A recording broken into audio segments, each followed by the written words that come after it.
Roller derby is played in increments called jams. Each jam lasts up to 2 minutes. Both teams field up to 5 skaters at the start of the jam. 4 of these skaters are called blockers, and 1 is called the jammer. The jammer wears a helmet cover with a star on it and scores points for the team. The blockers are playing both offense and defense at the same time, and together they make up what is called the pack. The 2 jammers start each jam behind the pack and must get through all of these skaters for an initial pass before they can begin to score points. When the initial pass is complete, a jammer can score 1 point for every opponent they pass with their hips. The first jammer out of the pack legally is declared lead jammer, which means they can end the jam anytime they want before the 2 minutes are up. Sounds easy, right? Everyone.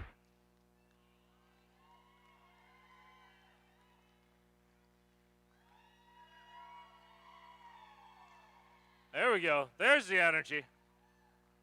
I know it's still kind of early. All right, not really. It's almost noon here. All right. Welcome, everyone. Thank you all for coming out on this wet Sunday.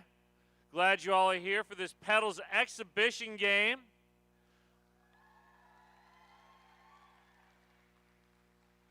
Between the Love Bug Bruisers and the Violent Valentines.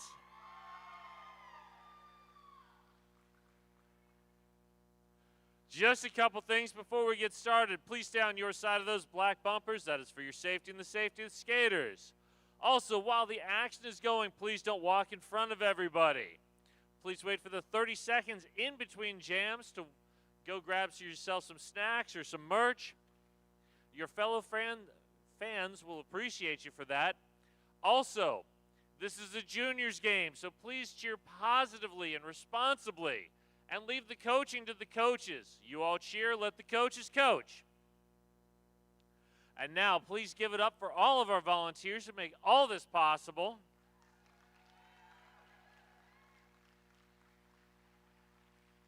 And for all the fine folks in the black and the white, the officials on skates and off.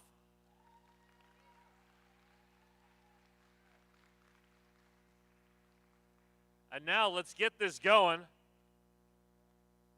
I believe we've got the Violet Valentines coming out first. In the white,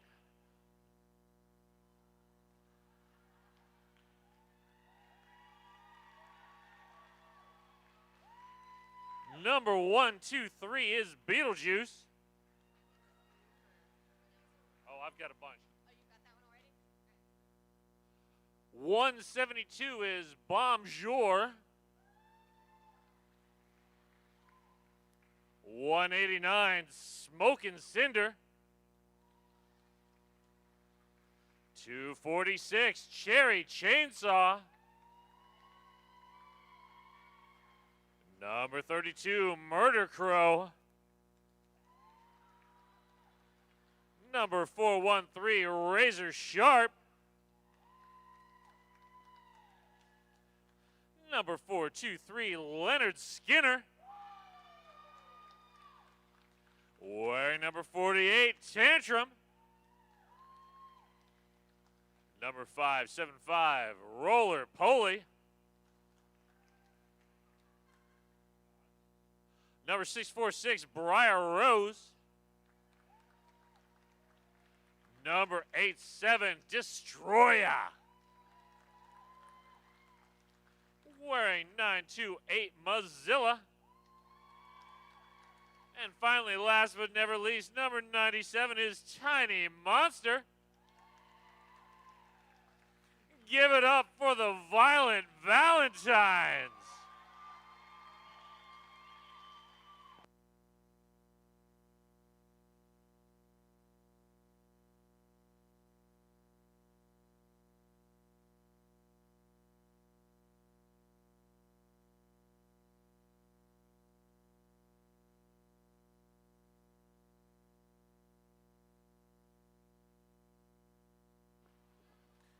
Helps if I turn the microphone on. All right, and now, introducing in the black, the Love Bug Bruisers.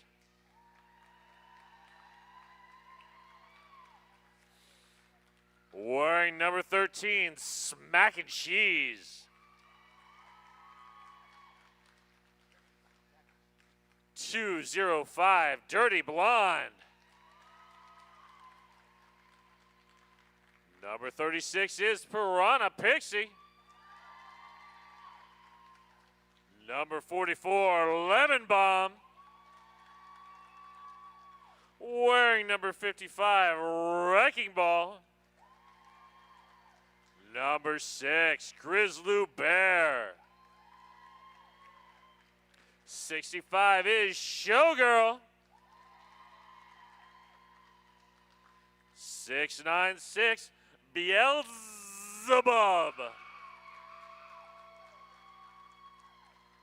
Wearing 700, Tick, Tick, Boom. Number 725, Imminent Danger. 857 is Calamity Cat. 969, Doctor of the Pepper.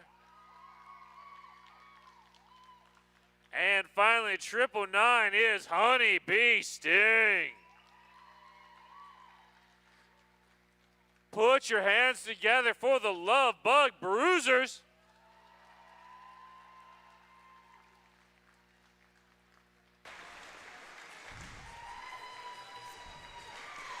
All right, welcome to the stream of our Petals exhibition bout on this rainy day in Portland.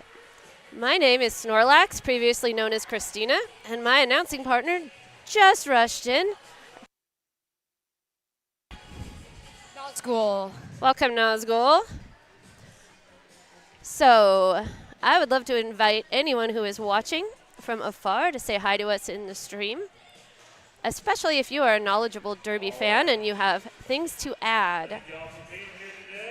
I will come out and say that I am a very humble announcer. I am a Derby parent and fairly new to announcing, but I do love these kids and I do love Derby.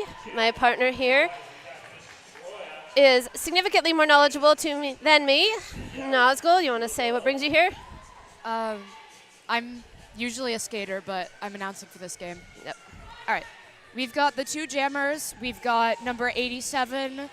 That is, wait, why am I? Destroya against number Beelzebub. Yes, Beelzebub. 696. Oh, looks Beelzebub like is out as lead with Destroya about 20 feet behind. They are reaching the pack, slowing down, getting past for 4 points. Nice Beelzebub. move. Beelzebub is through for 4. Good wall work by Piranha Pixie and the rest of Black Team. Beelzebub through for another 4 points.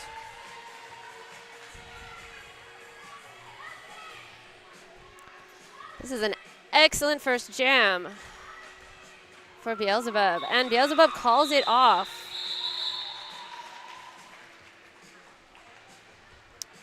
For any of you newer to Derby, because this is an exhibition game, I know that we have some kids playing in their very first Derby bout today.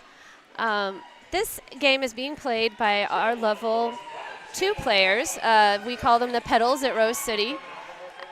We also call that playing modified contact, which I will explain here in a minute as soon as we get this second jam started. Who do we have on the jam line? We have Tick Tick Boom and Cherry Chainsaw. This is actually Cherry Chainsaw's first bout. Nice. I love that name. Did she just pick it? Pretty recently, yeah. It's like Tick Tick is lead. Oh, and a cut track for Cherry Chainsaw. Just heading to the box. That's a power jam. Power jam is what happens when you only have one jammer on the track.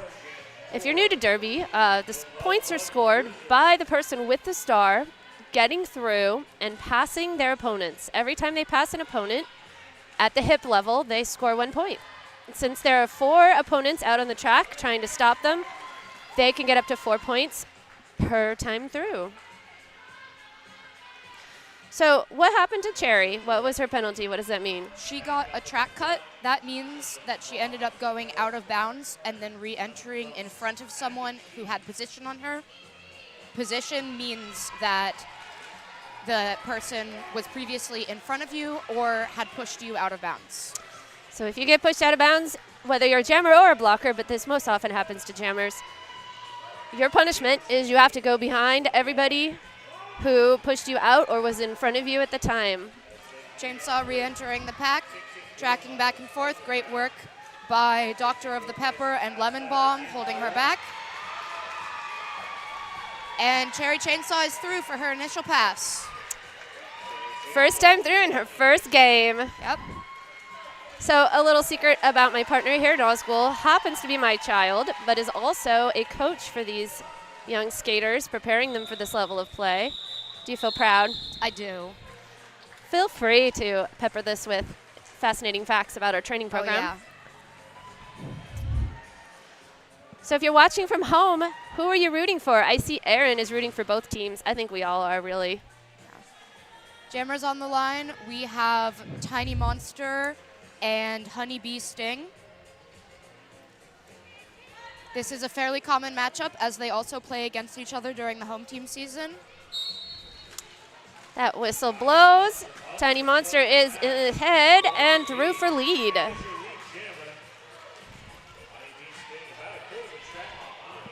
Both of these young skaters are getting pretty awesome. Yeah.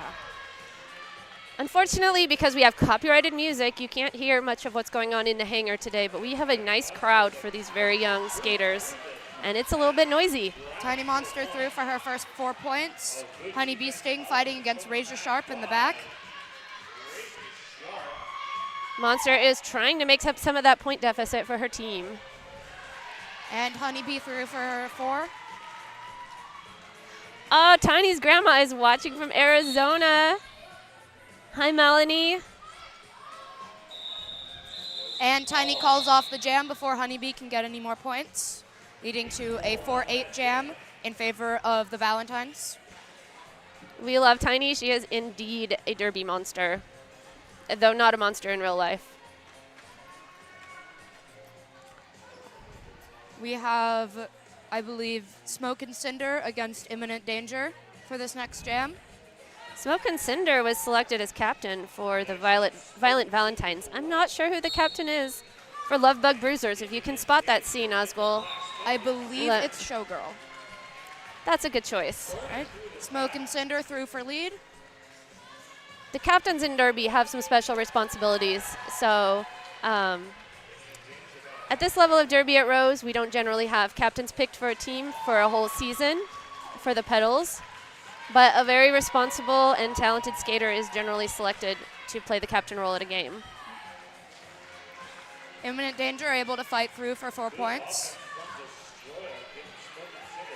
Smoke and Cinder has completed their second scoring pass.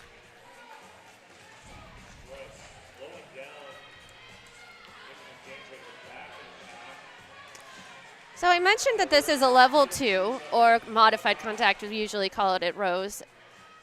Naz, do you want to explain what differentiates a level 2 or a modified contact from the full contact game you're going to play this afternoon? So in modified contact, there are some restrictions on your ability to hit. You are expected to slow down before reaching the pack, before running into people. You are allowed to push as hard as you would like once you have made contact, but you need to have slowed down and not accelerated for the hit. Looks like that jam is called off.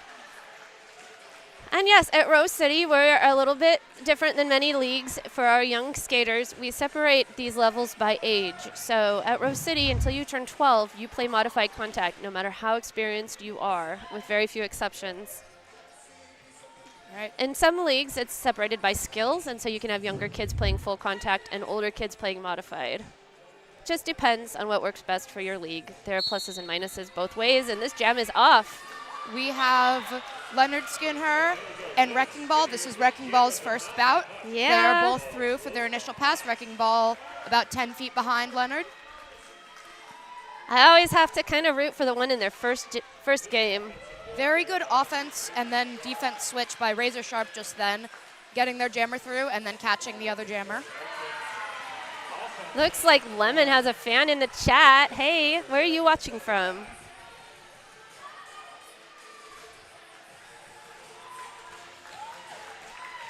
Leonard is through. Leonard was a very strong skater during the home team season here at Rose.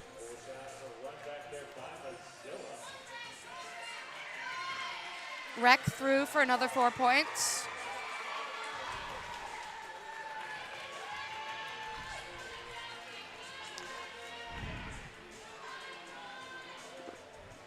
Looks like the blockers in white are trying to form up, getting ready for Wrecking Ball to hit the pack. If I've got my black and white straightened out here. Both jammers fight their way through. You'll see Calamity Cat and company down there in black forming their tripods. That's what you want to do as the jammer approaches. But the jammer managed to squeeze on through there. These are all the building blocks of Derby that these kids are learning right now. The fun thing about our exhibition games is that we do have a lot of kids in their first game. These kids, some of them have just graduated from the training program and are hoping to get drafted to a home team in the summer.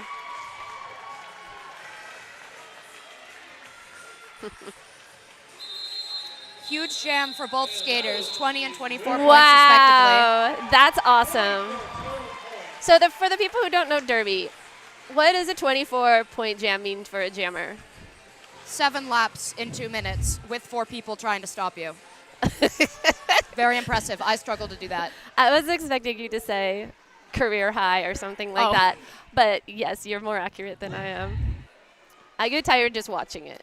We have Tick Tick Boom and I believe that is Tantrum on the line respectively. Tick Tick Boom fights their way through. Dr. the Pepper did some good blocking there. And who is the black pivot? I can't see their number. That is Lemon Bomb. Oh, yes. Very effective one-on-one in the front. Oh, a little bit of offense from, is that Tiny? The pivot for yes. The Valentines. I am sorry. Lemon Bomb does receive an illegal position penalty, but played very effective offense before going to the box.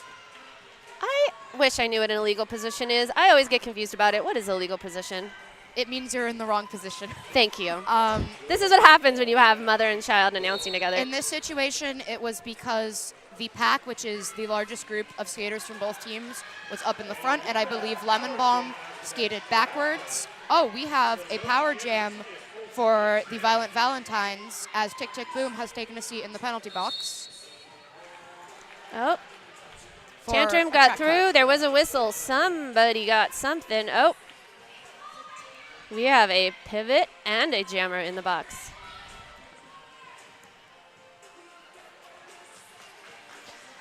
Good 2-on-1 by Dr. of the Pepper and Lemon Bomb, moving into a 3-on-1 with Dirty Blonde, who then is sent to the penalty box on a multiplayer.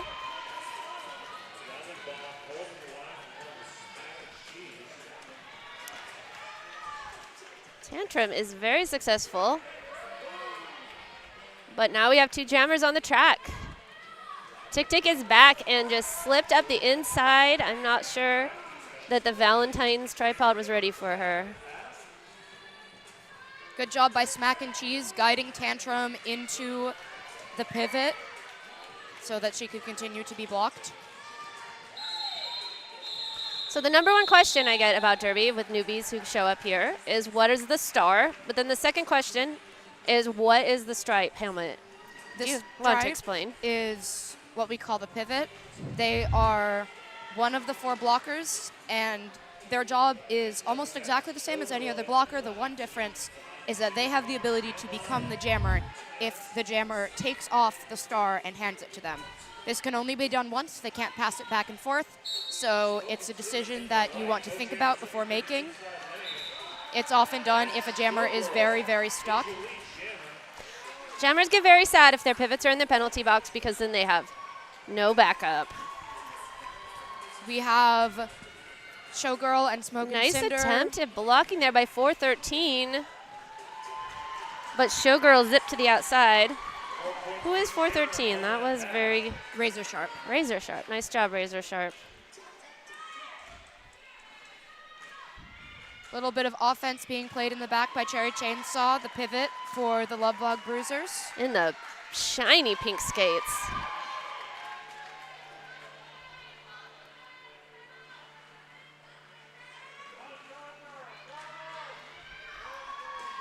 Good line work by Showgirl, breaking up the blockers as they try to follow them through.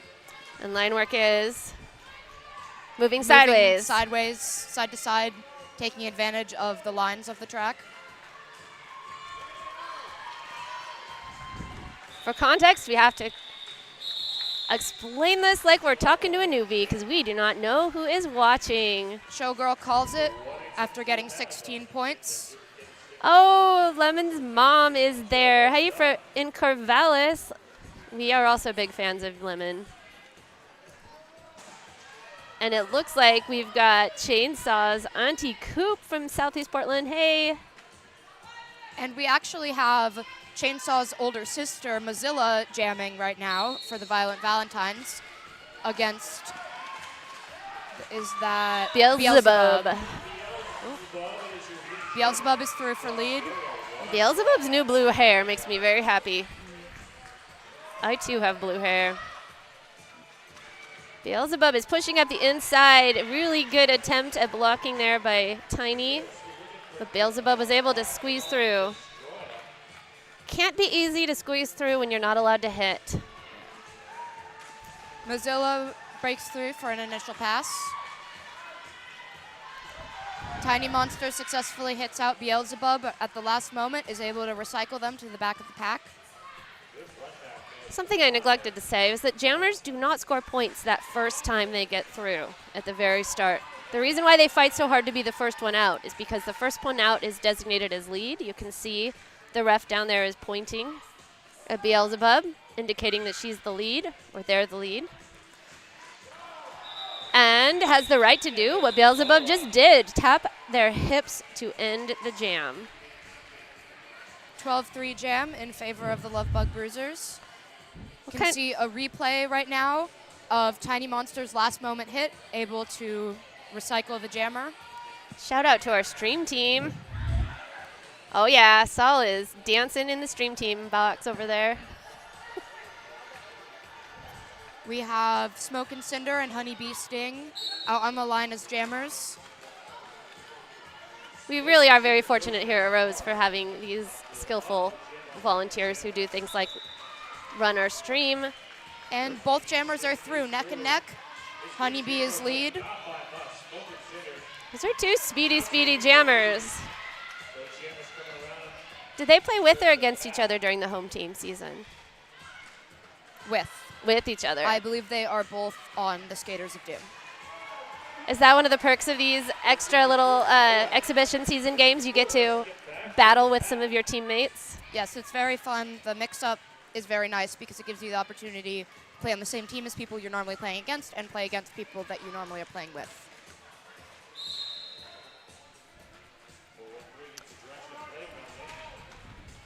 Okay, what is that hand signal that Guinness the ref just made?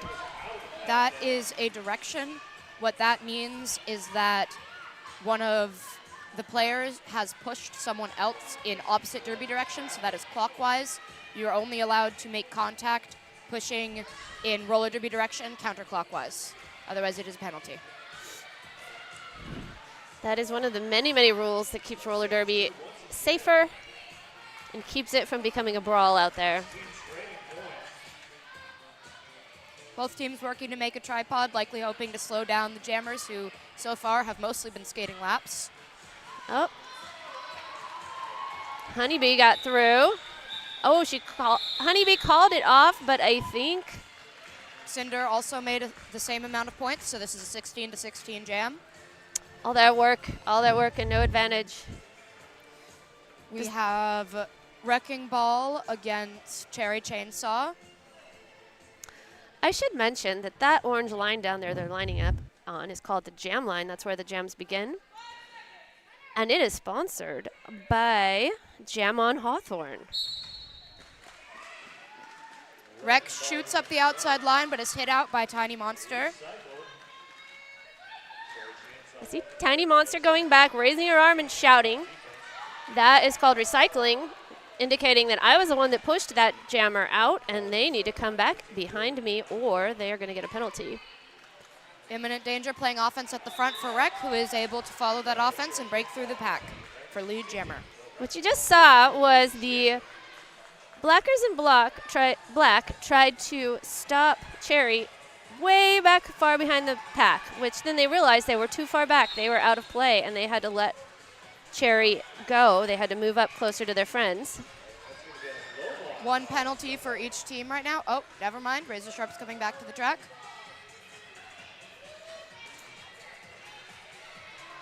Got a bit of pivot on pivot action right now between Tick Tick Boom and Leonard Skinner. And Cherry is through for initial pass. Wow, the crowd is going wild here. I think Cherry Chainsaw has some fans. Definitely.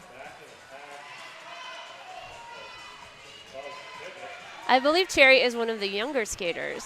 Yes. These skaters range in ages from 7 to 12, but for the most part are on the middle to younger side at this exhibition game. Yeah. White skater 413.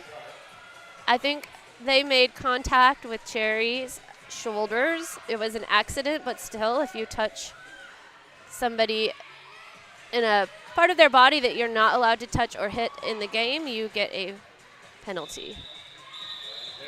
And Rec calls it off with, let's see, 6 points. Cherry Chainsaw is able to get 3 points. So slight point advantage for Lovebug Bruisers in that jam.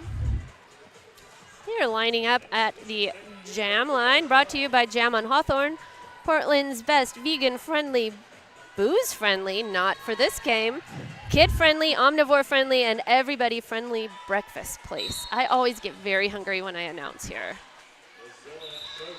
We've got Showgirl versus Mozilla. Showgirl is through. Showgirl is, Naz was saying, likely the captain. Yeah, I see a C on their shoulder. For the Love Bugs. Great defense done by Piranha Pixie. Really just locking down that jammer. Anytime that the tripod starts to break apart, Pixie is right in front to catch again. Notice number 696 moved up to the front proactively to catch the jammer when they got through. And Mozilla through for an initial pass. We are now down to jam time of this first half. The period clock has ran out. So once this jam ends, we will go to halftime.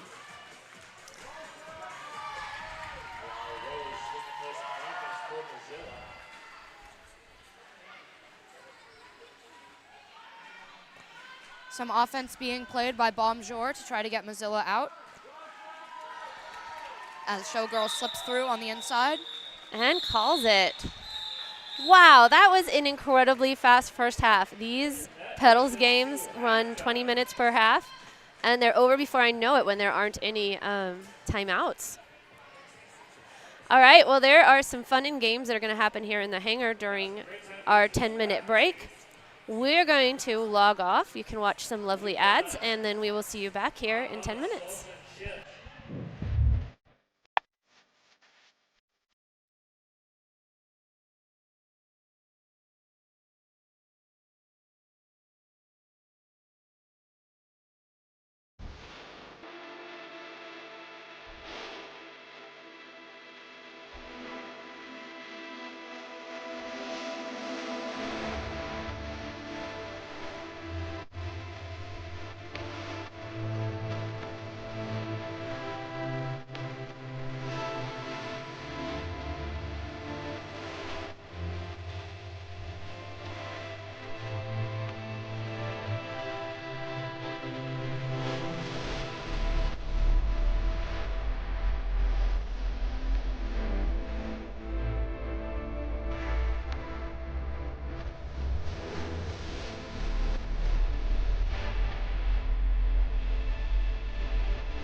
All right, we are back.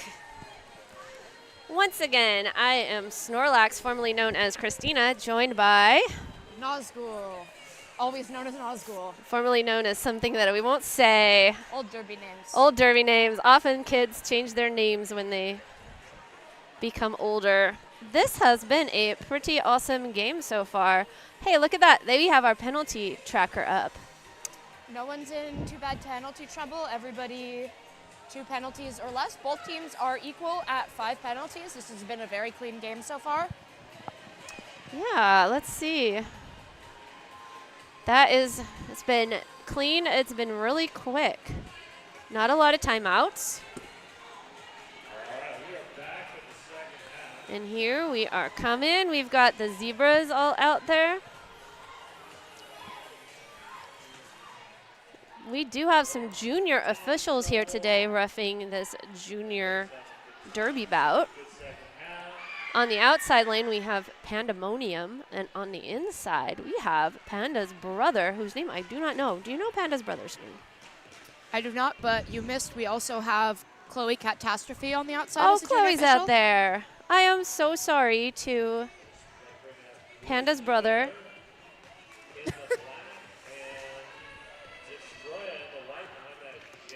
Okay. They are lining up at the jam line. Let's see. Have we had anyone else join us on the stream during those 10-minute break? Do not see. We have Tiny Monster and Grizzly Bear jamming. I believe this is Grizzly Bear's first time jamming this game. Has been out as a blocker quite a bit, however. It is. This is a good time to mention.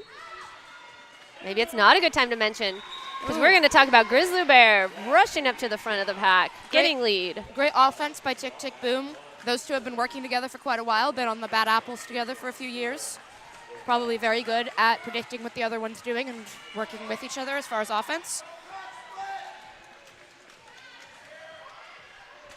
Tiny Grizzly Monster. was forced out there by, who is that?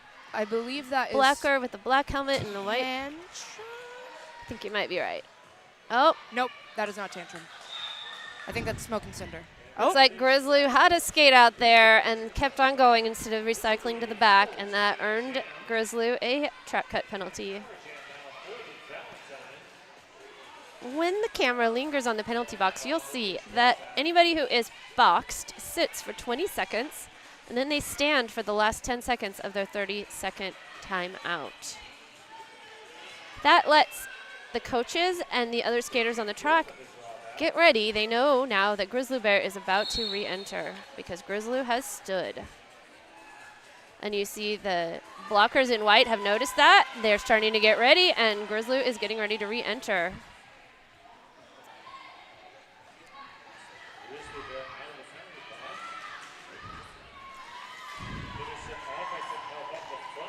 Beetlejuice tries to run up to catch the jammer, but has offense played on them by Tick Tick Boom at the last moment.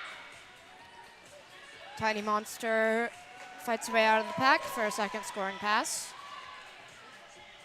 Beetlejuice catches Grizzly Bear this time around, slowing nice him down catch. enough to give other skaters a chance to Oh. get together, but Grizzly Bear sprints out through the pack. That was a quick little move there to get past Beetlejuice. And Tiny is through again, and the jam comes to a close. 8-12 in favor of the Violet Valentines.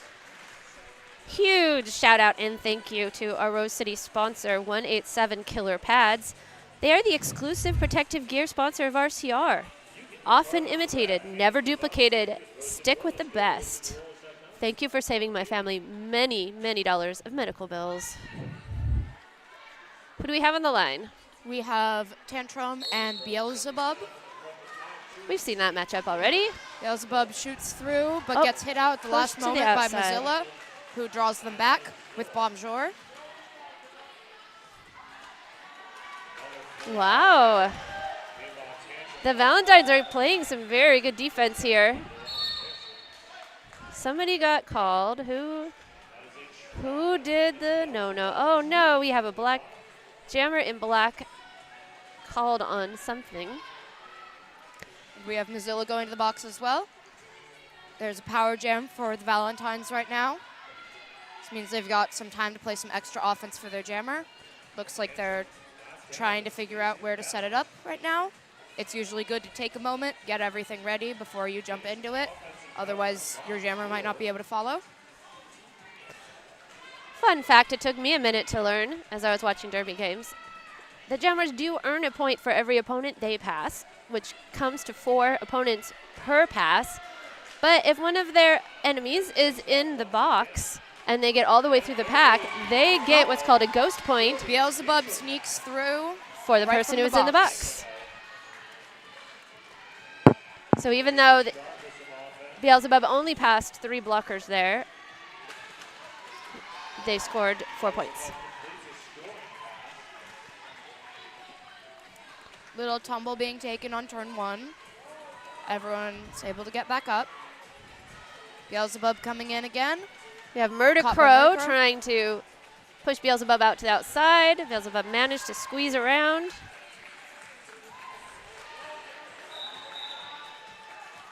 Tantrum through. Actually, for lead jammer, as Beelzebub never earned lead jammer before going to the penalty box. And after you come back from the penalty box, you're no longer eligible for lead, meaning that Tantrum received lead jammer the moment that she passed everyone. There was only about 10 seconds left in the jam anyways, so it didn't make a big difference. Hey, Lulu's got a fan. Hi, Chris. I thought you were in the building. I'm so confused. You're everywhere. We have Tick Those Tick derby Boom parents, man. and Leonard Skinner set up as the jammers. Their pivots are Lemon Bomb and Smoke and Cinder, respectively. Tick Tick Boom shoots up the outside. Both jammers are through. Let's see which one's lead. All right. Leonard Skinner is lead with Tick Tick very close behind. You can tell that because Leonard is getting pointed at, while Tick Tick, as a ref, waving their arms at them, showing that they got through. They're going to score points, but they are not lead. Leonard slips through on the inside. Tick Tick fighting and breaks through on the outside. About half a track behind Leonard. There's a jammer pausing to think. That's a smart jammer there. Nice thing about modified contact, they do have to slow down, and so that does force that pause and that moment to plan their route.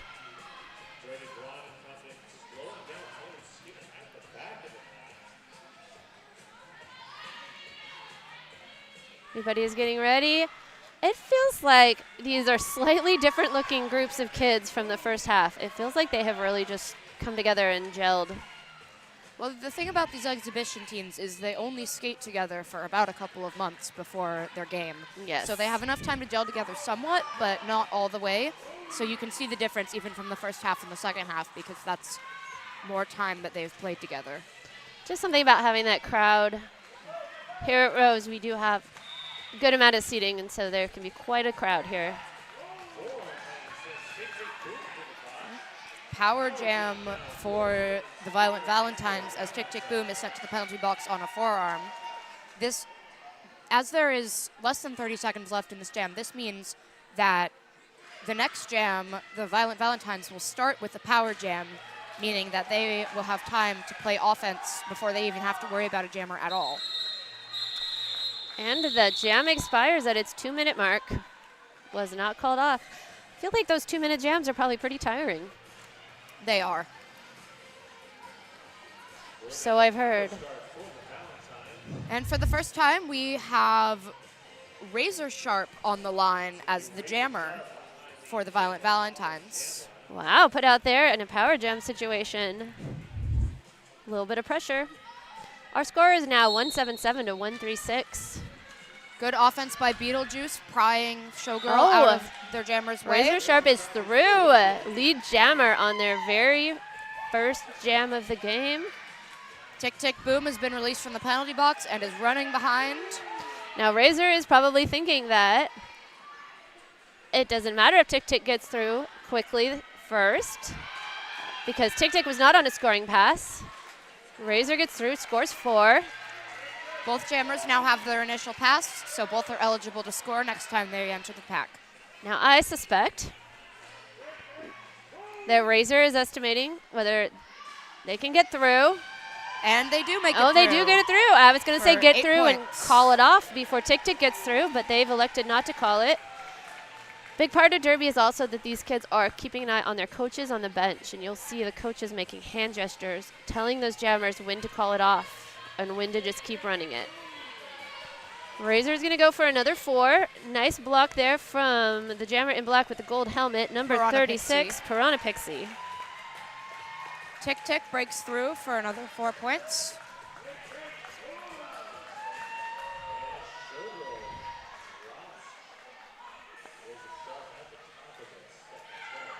Tick Tick able to sneak through on the inside once again. That means Tick Tick has outscored the lead jammer. So Razor is going to try to... Oh, and a Razor- cap pass to Mozilla, which does mean that Razor has lost the lead, but that also has given them their 4 points. They made it through on the cap. So if you've scored the points and then take it off and pass it, the points are received anyways. Interesting strategy. Just a few seconds left in the jam. And Razor Sharp switching very quickly from being the jammer to playing some defense, though Tick Tick is able to break through anyways. I was mentioning the coach's guidance from the bench, and I just want to shout out our coaches today. We have, for the Love Bug Bruisers, the head coach, Pop-Tart, who is just the second aged up junior, 18 years old, assisted by junior coaches Pandemonium and Rosalicious. And then over on the Violent Valentines, we have Kid, our adult coach, one of our amazing adult skaters, was skating earlier this weekend and absolutely killed it, assisted by junior coach Miss Garcia. Imminent Danger has broken through the pack, but is not lead jammer. Tiny Monster was able to get lead, but then was hit out of bounds again. Is now through, though, for initial pass. Folks watching may be wondering, how does someone get through the pack and not earn lead? If you get through the pack either second or while you get through, something weird happens, like you fall, someone else falls, and you don't officially pass everyone, you can get that initial pass but aren't necessarily lead jammer. So right now, even though Imminent got through first, Tiny Monster was the one to earn lead. And is taking advantage of that, trying to keep the score even with Imminent Danger, who is a little bit ahead right now. Thank you for coming to our TED Talk. Yes. Derby is one of those sports. You explain the basic rules, and then you have to look at someone and say, accept, and they look at you with betrayal in their eyes. Imminent Danger drives on the inside, able to force their way through that time. It was a 12-11 jam. And Congratulations to the Love Bug Bruisers. a They have broken timeout 200s. called by the Violent Valentines. Timeouts here at Rose City are sponsored by our beloved Welcome to PDX, our official realtor. If you are considering buying or selling a house, please reach out. Officials also taking this timeout as a moment to get some water and converse.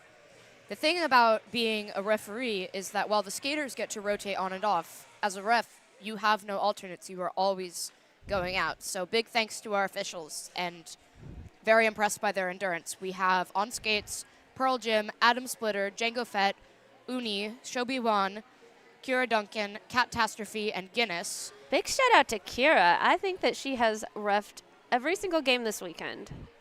I think so, as well as an entire tournament last weekend, which included her 1,000th game officiated. Coolest ref there is. I would also like to thank another one of our major sponsors here at Rose City, 888 Helmets. Exclusive protective gear sponsor of RCR, along with 187 Killer Pads. 888 elevates Derby safety standards with cutting-edge technology.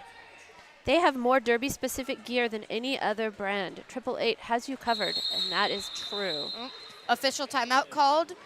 I believe that was because the Violent Valentine skaters were not yet on the track when the jam should have started. This usually leads to a captain's penalty And for it that is. team. It is indeed. It looks like. Yep, looks like they're sending their captain, Smoke and Cinder, to the penalty box. As exciting as this is also a good chance for us to mention that if you know a young person who is watching this with interest and needs something to do over spring break, Rose City Rollers has a wonderful roller derby spring break camp, March 23rd through 27th. This is for kids ages 7 to 12, all genders, and at any skating level. They alternate skating and doing arts and crafts and hanging out. Rose City is fortunate to have gear that can be lent, so there is no financial investment beyond buying a mouthguard and paying for the camp fees. Please go to rosecityrollers.com for information about how to sign up a young person in your life. We have Tantrum and Wrecking Ball jamming. Wrecking Ball is through for lead. Tantrum is able to slip past Piranha Pixie's hips and through the pack as well. White team is rushing up to the front, likely to try and get as far away from the jammer as possible so that it takes them a little bit longer to score.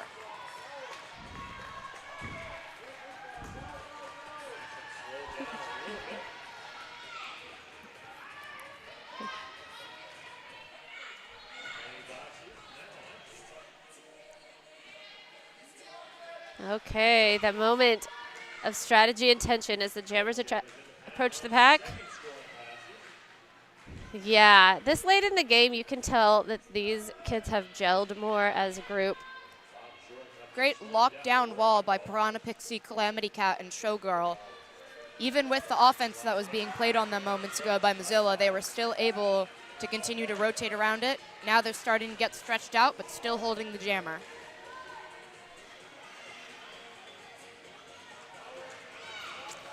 Yeah, this is becoming a game of blockers. Often it feels like the jammers get the glory because they've got the fancy star. And we love to watch them skate fast, but Derby is really won or lost based on how those tripods of blockers work together. Rec makes it through for another 4 points. We are looking at 8-4 for this jam so far. Now 8-8 as Tantrum makes it through on the inside. 15 seconds left in this jam. A little short of 7 minutes left in the half.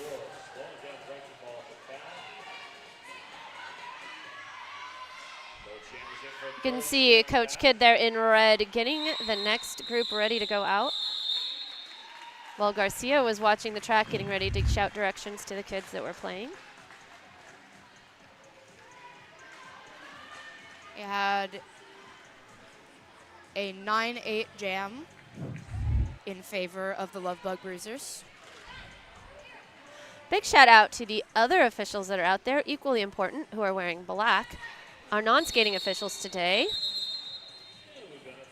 I was gonna pause for the jam to start, but then the officials called a timeout for themselves, so I have a good chance to say Darth Bling, Banana, Sarah, Stabby, KT Boundary, Flip, Babe, Ghost H, Mortal Kombat, Dr. Crusher, Jump Cut, and Rita Slayworth. I do not know that they are all at this game, but they are all working one or both of our 2 exhibition games today. And we have Lemon Bomb through. Destroya breaks through not long after, about half a track behind Lemon Bomb, who is getting ready for their first scoring pass. Makes it past Cherry Chainsaw, Beetlejuice, and Razor Sharp. Still has to fight past Tiny Monster. And Lemon Bomb gets a penalty, I believe. Thought it was a cut, but it doesn't seem to be. Power Jam for the Valentines. That is probably exactly what they would love to have right now. Great sweep of the inside line by Tiny Monster and Razor Sharp. Completely opening it up for Destroya to get through and score some points. Okay, this is just the first exhibition game, getting kids ready for home team season, and I think we're going to have a good home team season this year. Oh, yeah. Y'all trained them up well in training program. Well done. Thank you. Lemon Bomb back on the track. Getting caught up by Tiny Monster. Oh, almost stopped by Cherry Chainsaw, but able to push past.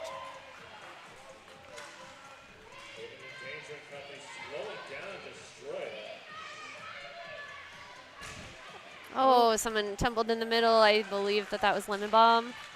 Destroy is through. A 16-point jam. Lemon Bomb makes it through, now at 8 points. You see the ref who is shadowing Lemon Bomb there, holding up 4 fingers, indicating that Lemon Bomb got all 4 points on the previous pass. Now the fingers are down because he is watching closely to see what she's doing now. Lemon Bomb able to fight against the attempted hit out from Tiny Monster and work their way through on the inside. She is through. It's like the blockers, this is their moment to breathe and get together. You see the black tripod there forming. But the jam comes to an end. I would like to sincerely thank a few more of our sponsors that make this possible. I would love to thank Menopause Northwest and Lionheart Kombucha. Thank you so much for sponsoring Rose City Rollers and making this possible for kids and adults. But today we're here for the kids. Who's on the jam line this time? The Jam on Hawthorne jam line. We have Honeybee Sting and Smoke and Cinder. Ooh, so close. Smoke and Cinder is able to break through. Honeybee not far behind. That was just some very good work by the pivot in white. That is Mozilla, I believe. That got lead for her jammer. Bonjour and Briar Rose holding up Honeybee Sting long enough for Mozilla to come up and catch, though they are then able to make it past Mozilla. Teamwork.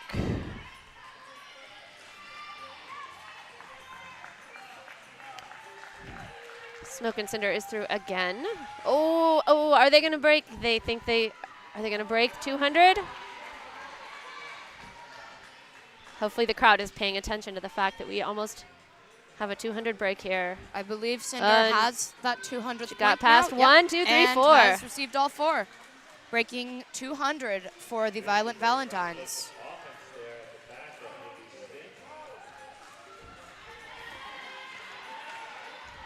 Destroya is getting some cheers from the chat. How are you doing at home, folks, watching this? Do you feel the excitement? Smoke and Cinder gets through for another 4 points and calls it off before Honeybee can break even. The score is currently 245 to 207 in favor of the Lovebug Bruisers. While everybody regroups, I'm going to go ahead and also mention a couple more of our beloved sponsors, Portland Vital Signs and the Portland Mercury. Thank you so much for making this possible.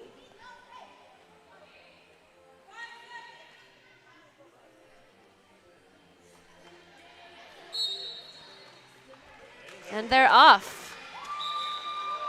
Leonard shoots up the inside line.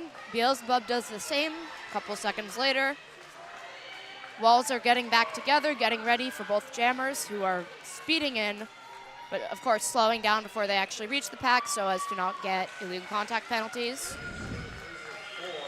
Leonard breaks through. Beelzebub is slowed down but not completely stopped by the Valentine's defense.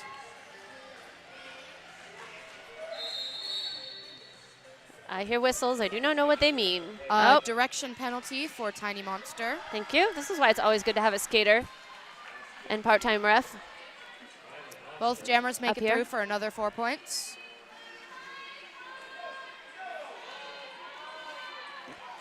Good try by Razor Sharp, slowing down Beelzebub, but they are able to fight past. And that is fast race going on there. The refs are hurrying to catch up. Oh, Had a tumble by one of the refs. it Everyone's happens. okay? It happens. They do not get breaks. Great catch by Razor Sharp, completely taking away all of Beelzebub's speed and slowing them down. We've got Tiny Monster getting back on the track. This might be the last jam of the game if they don't call it. We currently have more time left in the jam than we do in the period. So if this jam isn't called, this will be the last jam. And a very great last jam it would be with both jammers already at 20 points. Oh, It is we called. might have another one. So there is 9 seconds left in the game.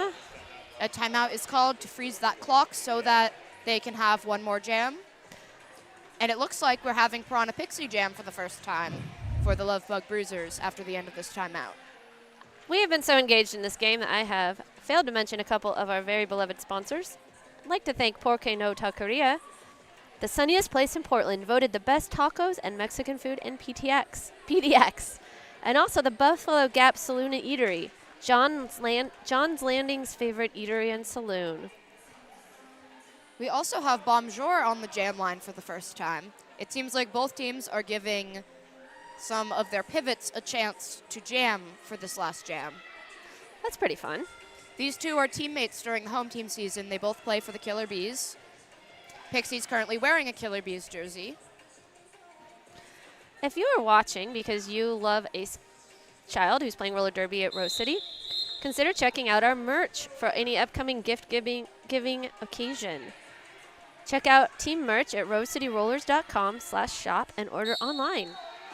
So you or the kid in your life can rep their favorite teams. The quick spin on the inside. Piranha Pixie is through for lead jammer.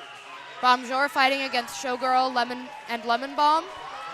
Beetlejuice trying to play some offense to get Bonjour through. Piranha Pixie does a short hop on the apex.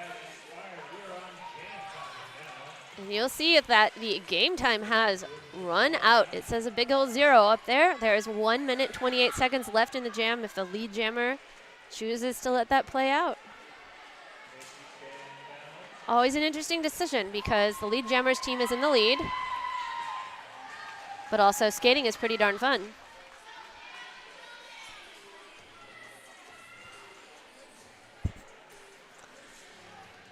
Score is currently 269 to 227. Bonjour still working for that initial pass, almost through. And she's through. Bomb, but makes it through.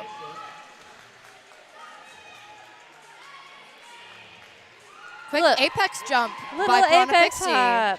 First apex hop of the game.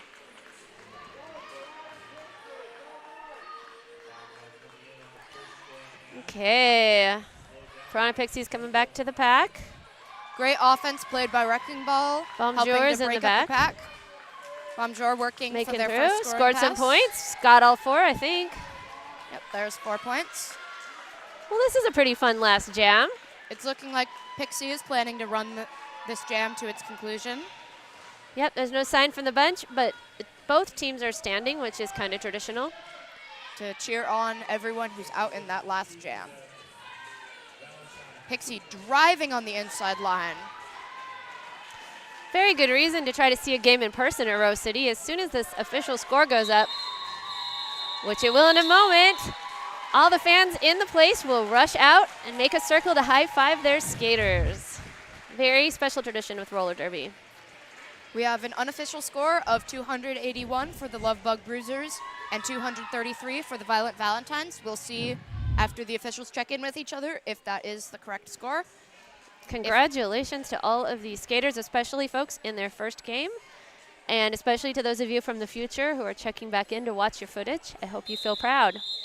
Thanks for joining us. And hang around. Hang around. We have one more game this afternoon. I think it is at 1 or 1:30. 1:30. See Nazgul skate along with other teenage skaters, and I will probably be back here on the mic.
defense, who do you have for most valuable blocker? Lemon Bomb. Lemon Bomb. Most valuable jammer. Wrecking Ball. Wrecking Ball. And most valuable overall. Tick Tick Boom. Tick Tick Boom. And who do you have for most valuable jammer? Cherry Chainsaw. Cherry Chainsaw.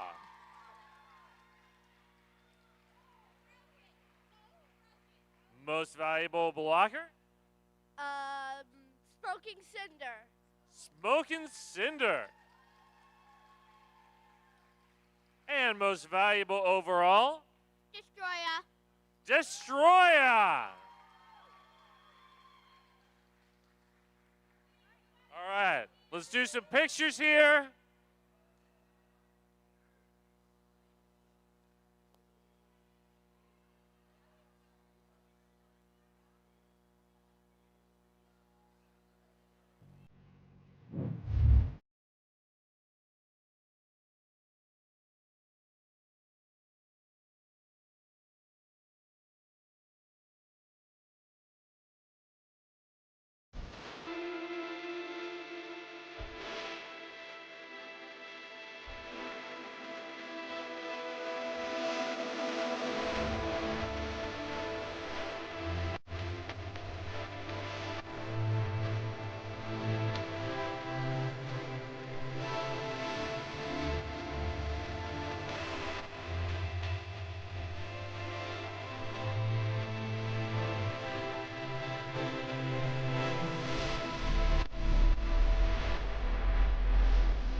Testing 1 2, testing 1 2. Inquiry number 80393, company is Seba Guide.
Testing 1 2, testing 1 2.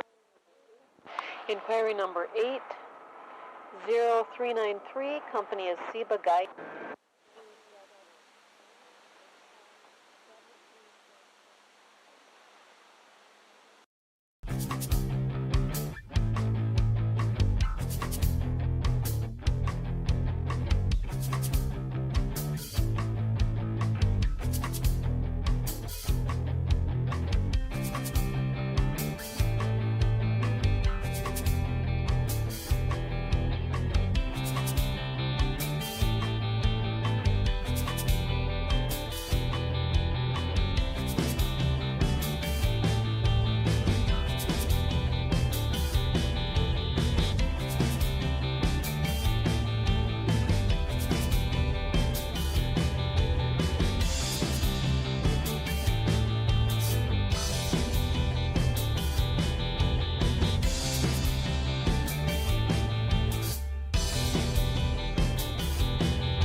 Roller derby is played in increments called jams. Each jam lasts up to 2 minutes.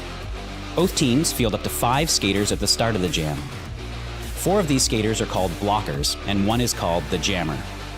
The jammer wears a helmet cover with a star on it and scores points for the team. The blockers are playing both offense and defense at the same time, and together they make up what is called the pack. The 2 jammers start each jam behind the pack and must get through all of these skaters for an initial pass before they can begin to score points. When the initial pass is complete, a jammer can score 1 point for every opponent they pass with their hips. The first jammer out of the pack legally is declared lead jammer, which means they can end the jam anytime they want before the 2 minutes are up. Sounds easy, right?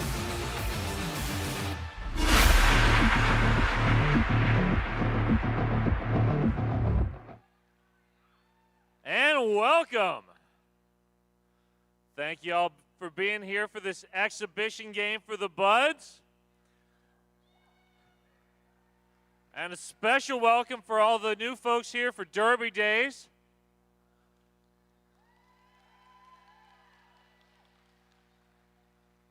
For everyone who's been here for a while, keep an eye out for the folks with the newbie stickers. Make them feel especially welcome, answer their questions. Let's make everybody feel at home. And get ready to enjoy a great game between the Flower Puffs and the Lord of the Rings. Love that, y'all. Great name choice. All right. So before we get started, just a couple things. Please stay on your side of those black bumpers. That is for your safety and the safety of the skaters. Also, while the action is going, don't walk in front of everybody. Wait for those 30 seconds in between jams to grab snacks or merch or whatever. Your fellow fans will appreciate you for that. And also, this is Juniors Roller Derby. Please cheer positively and responsibly. And leave the coaching to the coaches. You all cheer, let the coaches coach.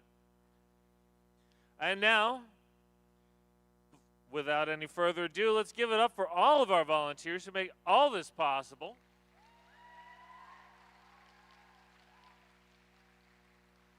And for all of our wonderful officials on skates and off.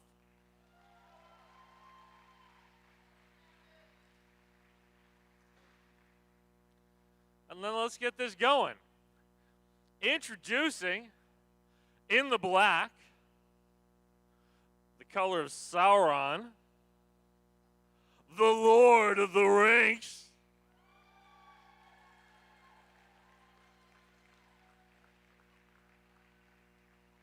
Wearing 000 side layer. Number 10 is Ginger Snapper. 911 Fender Bender. 132 is the Kraken. Wearing 153 Candy Pain. Number 16 is Beatrix Slaughter.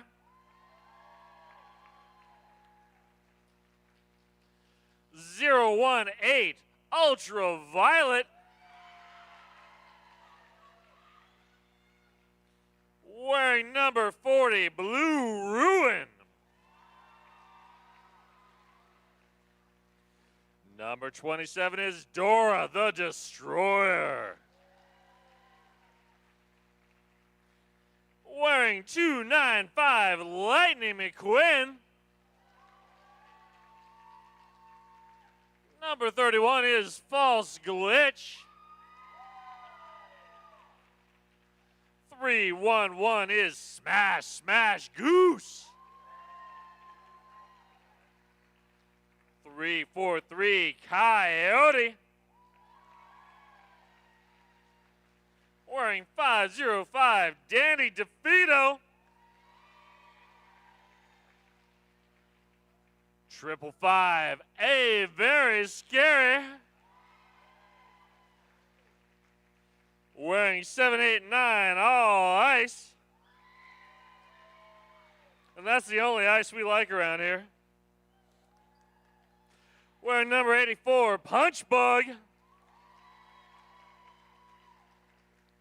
971 Satoru Gojo. And finally, last but never least, and truly appropriate for the Lord of the Rings, number 99 is Nazgul. Give it up for the Lord of the Rings.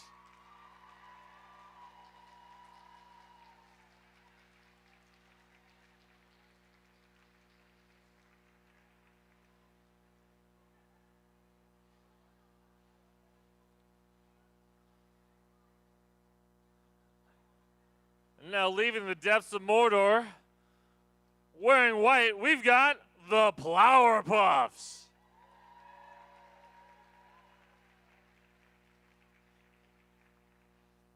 Number 3 is Sophie the Worst.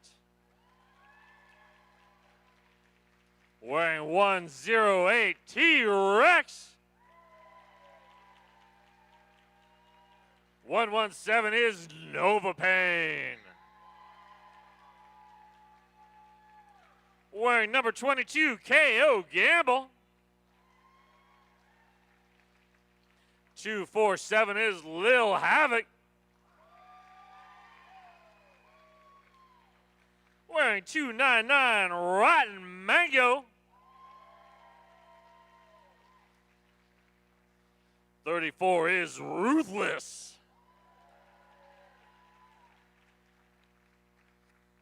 Number 35 is the Feral Kid.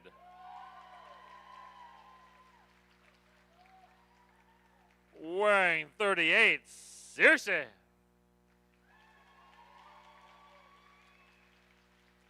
Number 4, Tropical Punch. Wearing 404, Error. 411 is Riot. Wearing number 61, Wildfire. Number 616, Saber-Tooth Tiger. 76 is Cherry Jam. Wearing number 8, Magic Hate Ball. 814 is Lucille Brawl. 888 Frantic. And finally, last but never least, number 09 PB and Jam. Give it up for the Flower Puffs.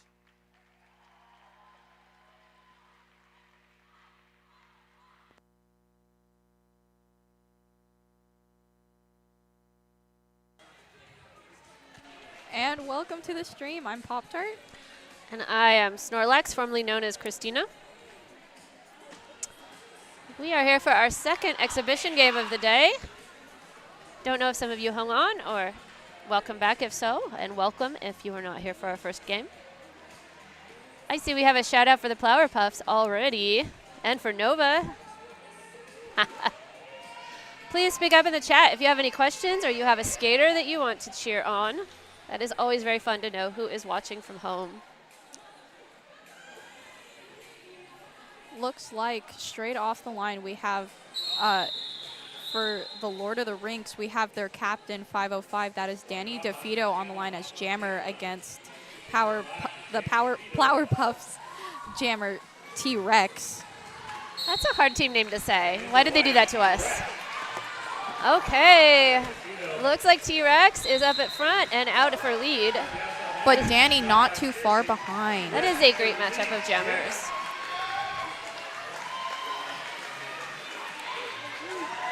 Oh, big apex jump.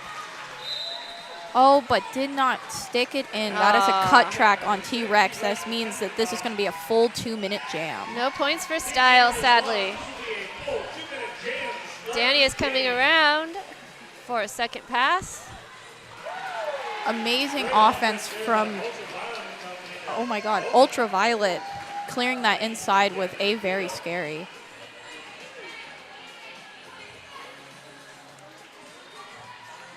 And right through with easy peasy.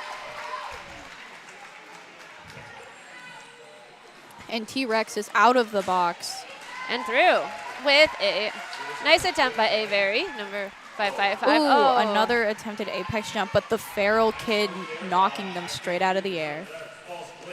Oh, another apex jump attempt, but again, Ultraviolet getting in that way.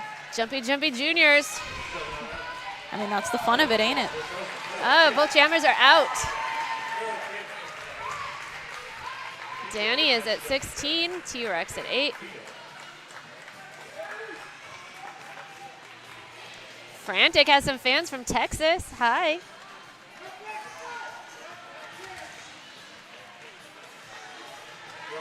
T-Rex getting stuck in the back, but that's not going to be a problem for her. She gets right out.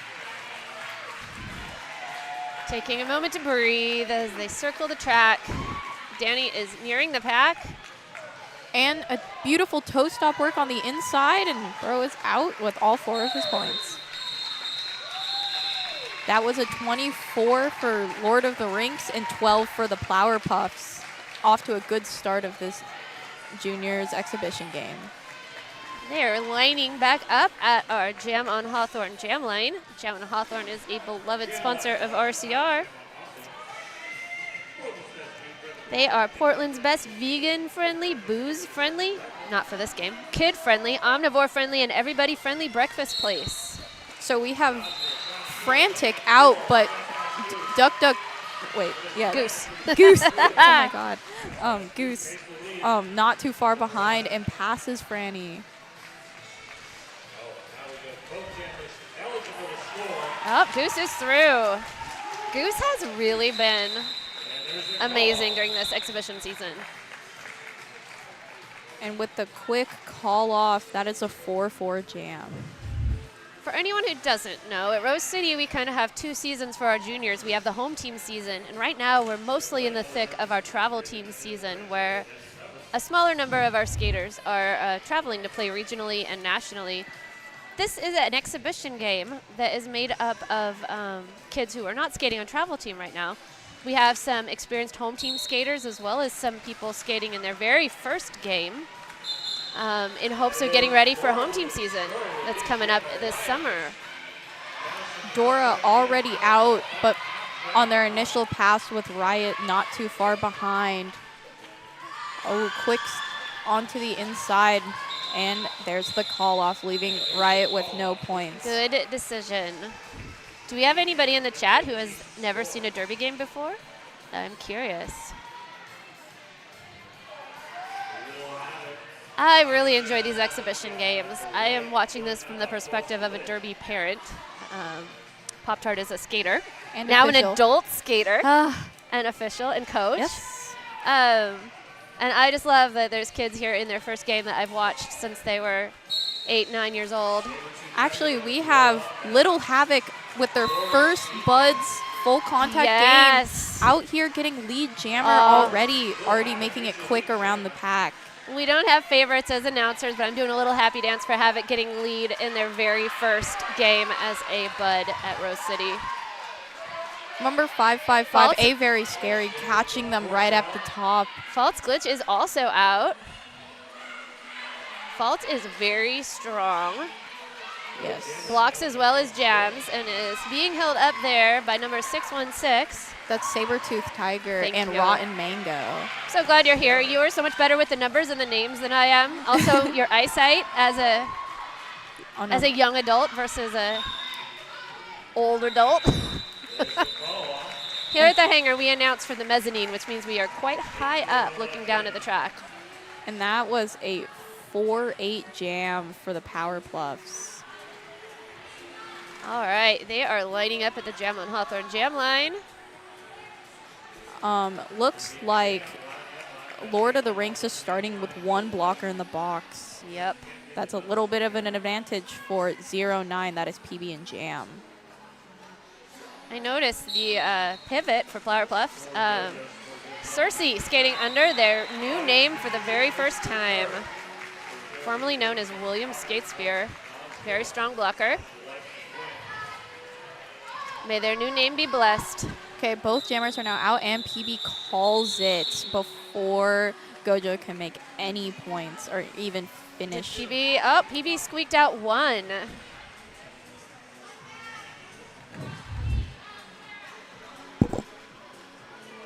Marky says your first game was in 2025. Oh, were you able to come here? Did you see a game here at the hangar? Come on back. Oh, T-Rex just explodes out there. Oh, she is fast. This is actually Beatrix Slaughter's also first game, and she is going out and killing it. She is already out and going fast.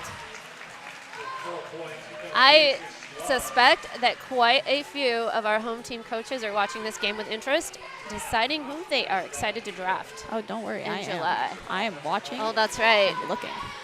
There's you and Rosemary Baby coaching the Lord of the Rinks, is also a home team coach.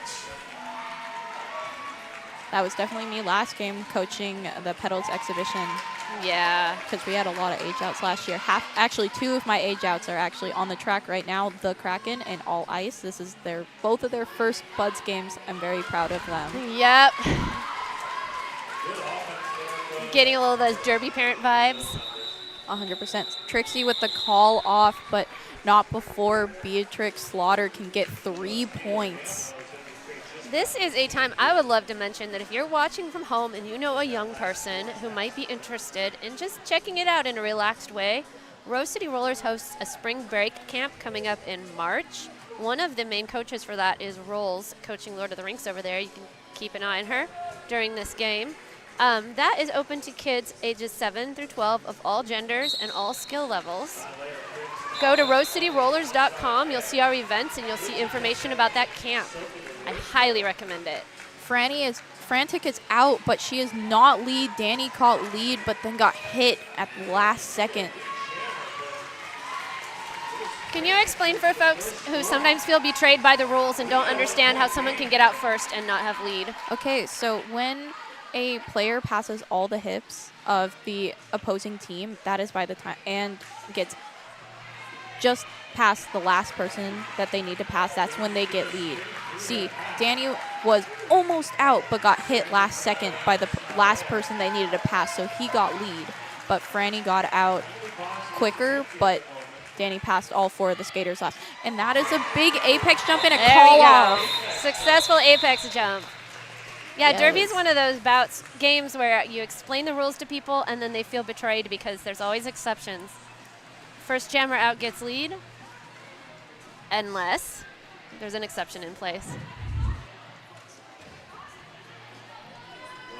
Okay, we have folks lining up. I see another skater out there who is in their first game. Is that Tropical Punch, number 4 in white? Yes. Anyone else there in their first game? Blue Ruin Oh, on Blue black Ruin, is yes. out there. Oh, Blue Ruin just did a great job being in the way of Riot, the white jammer. Oh, and again, Nazgul, number 99, chasing Riot down unsuccessfully, almost. Goose already on their second pass came through like nobody was there. Goose and Riot are both experienced home team jammers. And very, very fast and have amazing footwork. Goose get through on the inside. Riot had gone out the outside. Both scored 4. We have an 8-4 jam here, I think. Maybe Yes. more than that. 8-4 because Goose only got through once. I mean, not Goose, Riot. We have a 59-50 game. It feels like they separated these teams out pretty evenly. And that is a team timeout called by the Flower Puffs. At Rose City, our timeouts are sponsored by our official realtor. Welcome to PDX. Thank you for sponsoring RCR and making it possible for these kids to do what they do.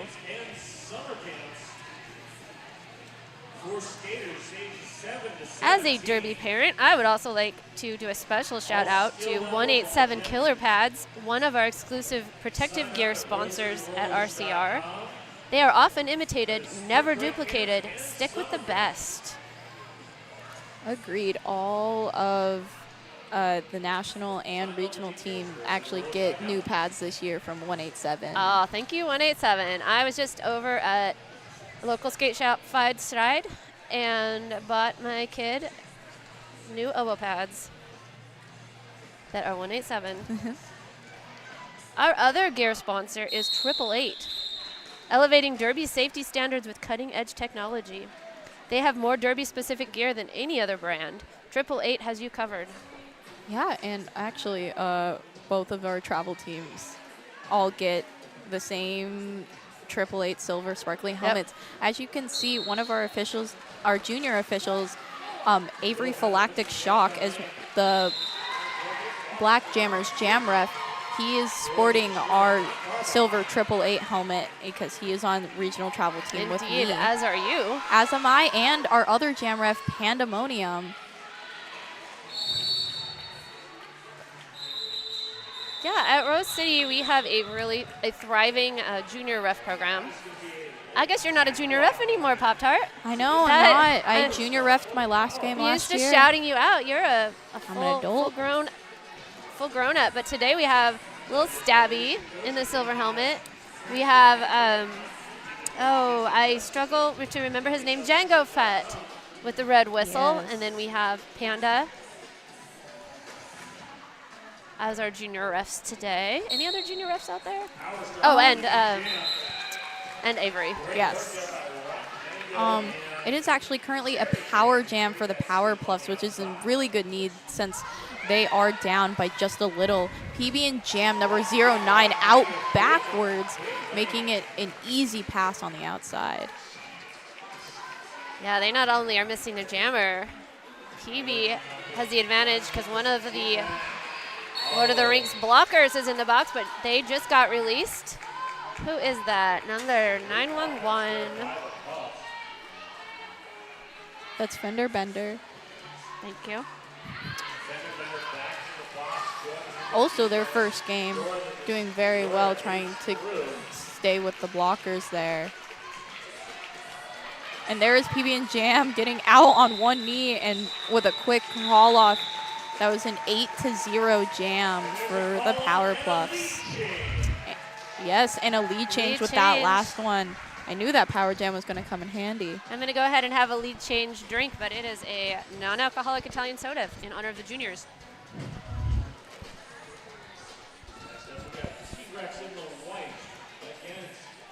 It's the T-Rex False Glitch matchup again. I think it's very funny because they both used to be on the same team back when they were in Petals, and now they are here going against each other. And they both have blue hair. And they're both really fast and are very good jammers out here tonight.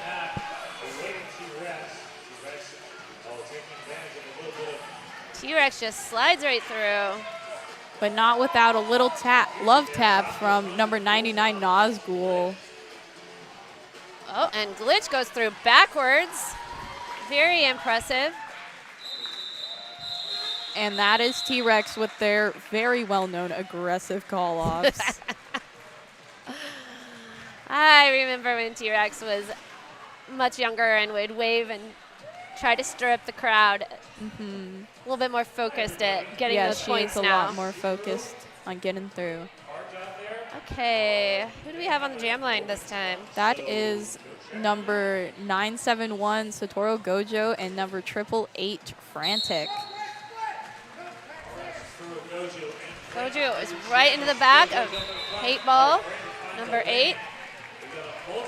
But there goes Frantic out easily on the inside line, coming back for their 4 points. Kraken with the pivot cap is ready. Little battle of the pivots there. Frantic is through.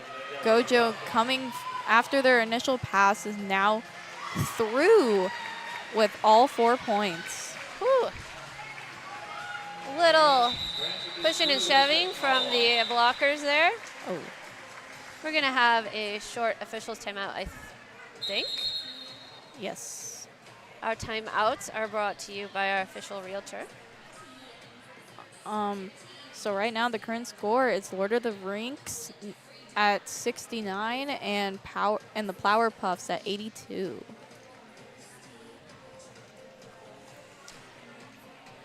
Okay, well, while we have this timeout going on, I would like to shout out to the other officials that we haven't named so far today. I don't see her, but we have Kira Duncan's name on that list. Oh, Kira actually isn't officiating today. Kira was officiating the last game, I think. We have Breadpool. We have Avery Flactic Shock, Pandemonium, Stabby. We have Shobiwan and Uni, and then Django Fett. So 50-50 juniors and adults. And then for our non-skating officials, the ones wearing black out there doing lots of jobs related to penalties and scorekeeping. We have Dark Bling, Ghost, H, Pearl Jim, Mortal Comcat, Atom Splitter. I would have got that wrong. Flip, Genus, Banana, Babe, and Dr. Crusher. And I Jump believe Cut. his name is Guinness because Guinness? yes, he is I can't European, and I think it's after the beer. read. One Oh, of my favorite beverages that I would never mention during a juniors bout so why'd you mention it? because it's his name, Guinness. Could have been Guinness World Record. No, I believe I believe he's Irish. Anyway, are you enjoying what you're hearing here? Would you be interested in getting involved with our wonderful league? Please look at rosecityrollers.com. We are always looking for volunteers of all sorts, whether you're interested in becoming trained as a ref, as an announcer, as somebody who helps out with our crowds, or supports our juniors. Okay, our official timeout is going to be coming to an end. We did have a skater get a little bit of a bump. They're going to go get checked out by the medics. They seem to be fine. Huge shout outs to our medics. We appreciate them greatly.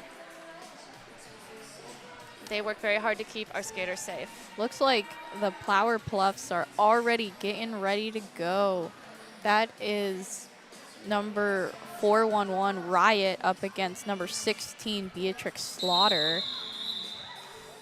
I'm actually really excited to see Beatrix deciding to full-time jam because she did take a season off this last season. That is right.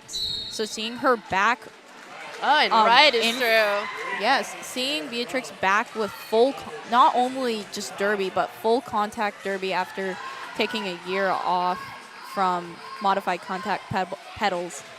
It's amazing seeing her coming out and not being afraid of these teenagers. That's one of the great things about having these exhibition games kind of in between the home team season. Gives people, as they're getting back into it, an opportunity to have a low-stress game. They practice with their team for about 8 weeks. After today, those teams are going to get scrambled, and all the interested kids are going to be split up into 2 more teams. You can see us back in about 2 months for our second round of exhibition play. It does look like Beatrix Slaughter did get a forearm penalty and is now sitting in the box. But not for long. She's already standing and getting ready to go. Hey, stream. We have a lot of enthusiasm. I love it. Sorry for the silence. I was just reading all your great comments and really admiring that series of emojis. Cheers to the jammers. Yes, indeed. We seem to have a frantic fan. Yes. I, too, am a Multiple frantic fans, I, actually. too, am a frantic fan. I'm enjoying this. It is so fun to see these kids stepping up. Okay. It does look like that the Flower Puffs actually have a power jam, but not for very long because Beatrix is already out of the box. Havoc is getting pushed out by Nazgul. Oh, Recently coached them as a pedal, but is now giving them a tough time. well, Beatrix coming straight out of the box to lead jammer. Oh, Havoc is through. That is quite a good That was a very lineup of strong blockers wall. there. Yes. Who is number 40, the pivot that was just out there? My sad eyes. Blue Ruin. Blue Ruin is Yes. also in their very first game and has been doing phenomenally. Oh, and speaking of pivots on their first game, we have Slayer right there. Oh, yes. On her first game. In black, correct? In black. Yes, this is her first game with Kraken. Kraken is also playing their first, not their first Buds level game. They yeah, did, but their first Buds level game here. yeah, they did a game down, visited a neighboring league for just for fun game recently. And that is Danny DeFito out on their initial lap, but PB and Jam not too far behind. Danny and PB are both experienced jammers from their respective home teams. Oh, that was a big push out by the Kraken, making PB fall into the inside. Kraken is one of those kids that aged up at age 12 and joined the big kids and just has been fearless since aging up. in December. And there is the call off. If you're wondering what we're talking about when we talk about aging up, at Rose City, our kids at the age of 12 have the choice whether they're going to remain in our Petals program, which includes younger kids and plays modified contact, which has a lack of those big hits that you're seeing, or they can age up and play this level derby, full contact, almost exactly the same as the adults, with those big hits that you've been seeing. And it can be quite a transition for kids. And again, it's not for everyone, but there goes Goose and T-Rex right next to each other. But I Goose love that snatching. matchup. Oh! If you guys can't hear it, but the audience here is going wild because that was an amazing Apex jump. Yes. I wish we had an Apex jump sponsor right now, man. If your company is looking for a sponsorship opportunity, I do believe we need an Apex jump sponsor and a penalty box sponsor. Exactly. Those are like the glamorous sponsorships here at Rose City. Okay. That is Dora the Destroyer and Frantic on the line. Big hit from Nazgul, making Frantic go towards the inside and letting Dora get lead. Nazgul is leading a pack of blockers there that are mostly in their first bout. I think we have All Ice down there, yep. Blue Ruin, and who is That is 295 Lightning McQueen. Oh, yes. Another great thing about these exhibition bouts is the experienced team players who choose to get the skating opportunity often get to work on the track as mentors. Yes. For the up-and-coming skaters. They also get to play in positions that maybe they don't usually play in during the home team season to strengthen their skills to be a more well-rounded skater. Yes. And they scope out their future teammates. It's a lot of fun. Ooh, that was Okay. a 2-2 start with False. offense of Kraken and Slayer. False Glitch got lead here over Riot this time. They are both nearing the pack. Oh, big Apex jump from Riot, staying in bounds. I like watching Riot and False Glitch jam against each other. They have very different styles. And they're on the same team during home team I season, so know. you never get to see them go against each I other. know.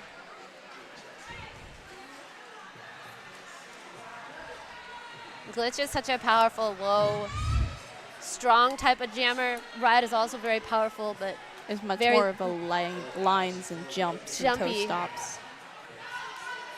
jumpy type jammer.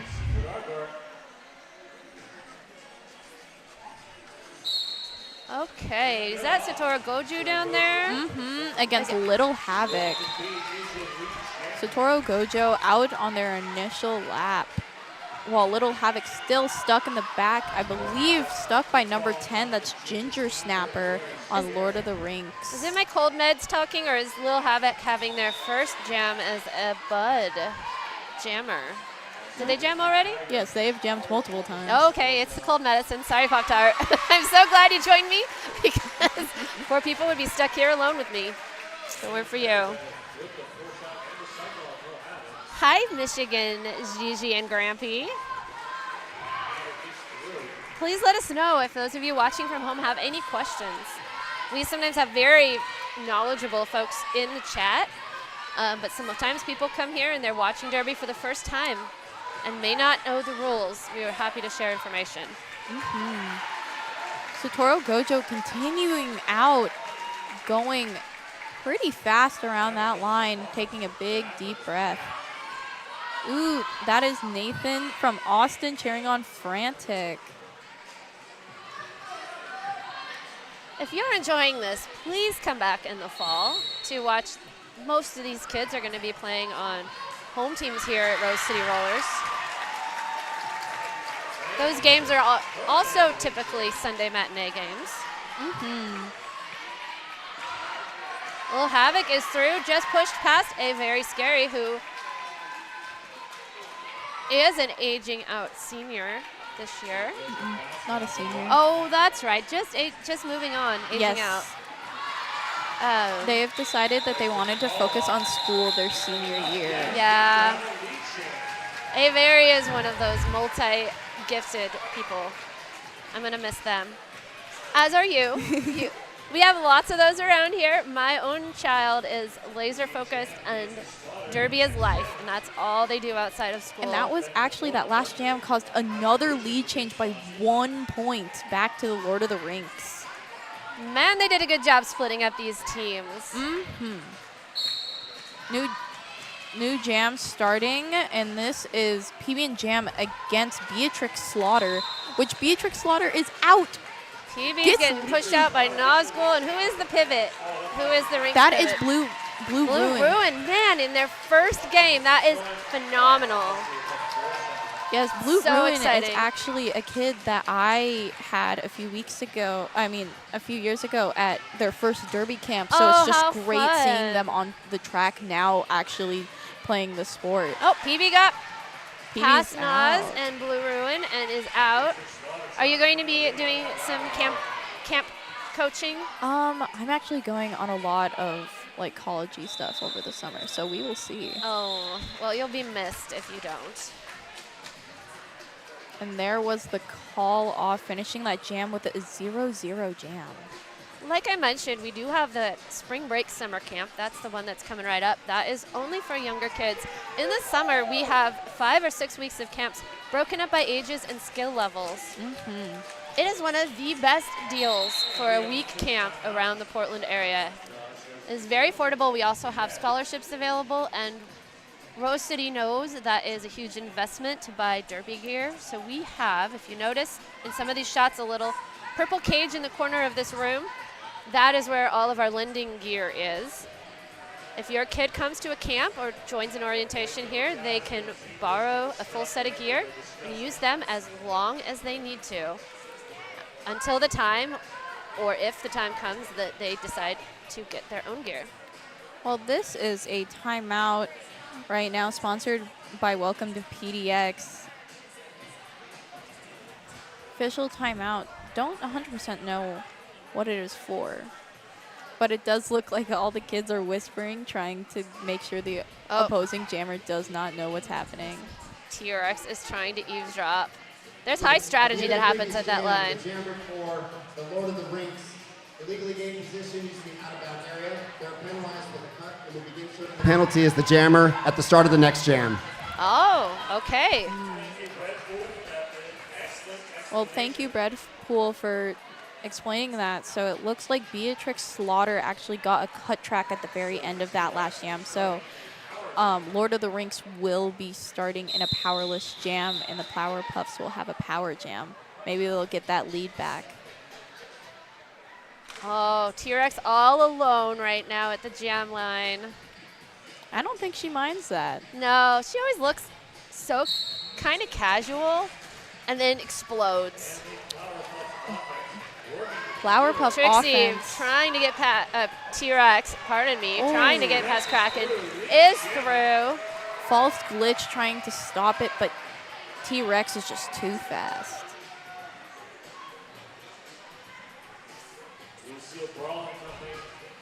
Looks like Cersei and Ultraviolet having a little battle. Two of the strongest blockers out there. And that is another lead change, but Beatrix Slaughter out of the pack already. Beatrice is through. And through. Ooh. I think Trixie, T-Rex, pardon me. T-Rex, was that a back block? No, they actually, they're telling her to come back onto the track, and she calls it off. That was a little confusing. It looked like one of our OPRs wanted to call a back block, but Brad Poole, our head ref, was saying that it was sideways, so there was thank you. moved into it. Yep. It's all about the angles here, and that's why you notice roller derby has an awful lot of zebras out there to try to see every angle.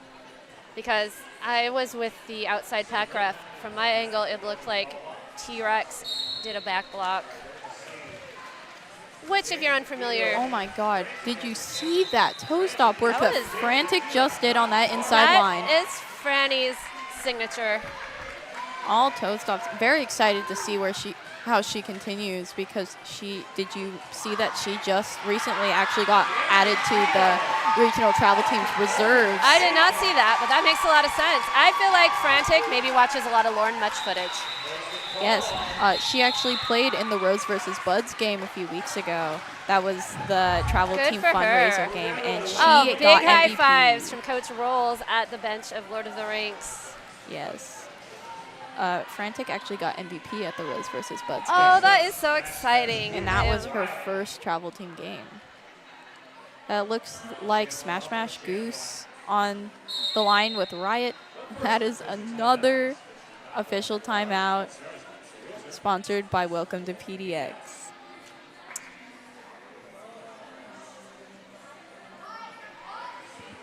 I had a very insufficient lunch, so as I'm looking over our list of sponsors, the one that stands out hugely to me right now is Porque No Taqueria.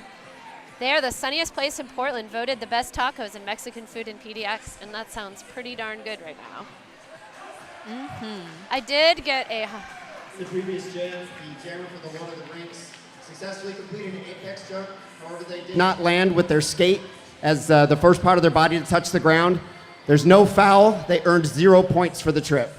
Okay, that's an interesting one. So to score points from one of those jumps, they have to start with their body in bounds.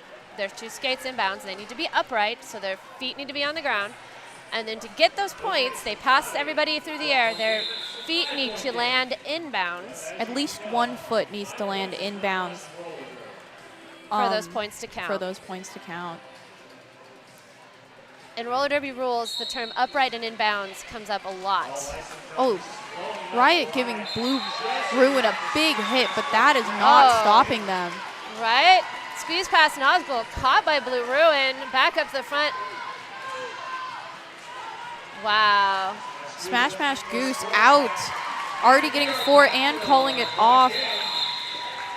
That was some amazing defensive blocking from Lord of the Rings. You know those coaches are watching, thinking about who they would love to work with next year. With this Radical Wheels replay, we see Goose just slipping right through. As we come back, we do see that it looks like Lord of the Rings called a official review. You want to explain what official review is? Official review is when the coach comes in and is trying to ask the officials on how a penalty was given or if a penalty should have been given. It looks like she's talking about something that might have been a high block. Yeah. But it's usually, and then the officials look over it, and then they decide if it deserves that penalty or not. The 2 coaches, the adult coaches you see out there. Oh, I'm going to let Brett The Lord of the speak. Rings are using their official review to request a high block on the opposing team's jammer during the previous jam. We'll review. Good call, Pop-Tart. Ah, I see all the things. You know how to read Rolls' body language. Well, I mean, I've known Rolls for 11 years. I pretty hope I knew by now. So the adult coaches were discussing Rosemary's Baby is over in the penalty box having a heart-to-heart with Nazgul. And then Alley Cat, with the red glasses on her head, talking with her captain in the center. And that is Saber-Tooth Tiger. Yes. Both of those coaches are unbelievably skilled skaters. Both of them skate for the adult team Breakneck Betties, right? Yes. Yes. Okay, let's see what Brett thinks about this. Review the ruling during the jam stands. There's not enough information to issue a penalty. All right. So Okay. Lord of the Rings do not retain their official review for the period. each team gets 1 official review they can call per half.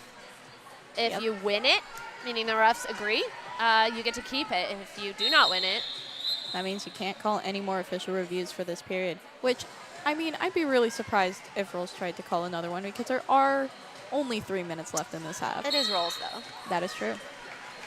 Oh, big hit from Cersei. That Who is is that working with Cersei there? That- 616. that is Saber-Tooth Tiger, Yes. their captain. That's right. That looks like, so Dora the Destroyer already out. Little Havoc stuck in the back on, it looks like Slayer and False Glitch. Who is that? I cannot read their number. Is that Sophie the Worst? Who successfully pushed? I do Dora not out. know. I do not know. Unfortunately there. Oh, Nazgul's back on the track. We now have full set of blockers for both teams. Oh, I believe there was a star pass to the Power Pluffs pivot. Still Does that mean Cersei has the cap now? Cersei has the cap in their hand, but it's stuck behind Nazgul, False Glitch, and Slayer. Cersei is quite strong, but I know they've been testing their strength against Nazgul for quite a few years, and Glitch is coming on strong as well. It looks like 0-0-0. Slayer. Slayer, in their first game as well. Oh, back block being called on it, so this will be a power jam for Destroyer. Oh, and there's exactly 30 seconds left. We will see if Cersei manages to get out of the box. Just depends on how the seconds line up. Oh, beautiful sweep on the inside from Nazgul and Slayer, and they call off with Cersei still in the box. Oh, we have a call out for the junior officials. Yes, man, we're so fortunate with these kids. And also special shout out to those adult refs who are mentoring them. I do believe Breadpool, the coach out there, the ref out there talking to Rolls, is one of the primary mentors of the junior refs. Who else spearheads that program? Mostly I would say, yes, Breadpool, Shrimp and Roll. Yes. And Kira are definitely there a lot. And Uni.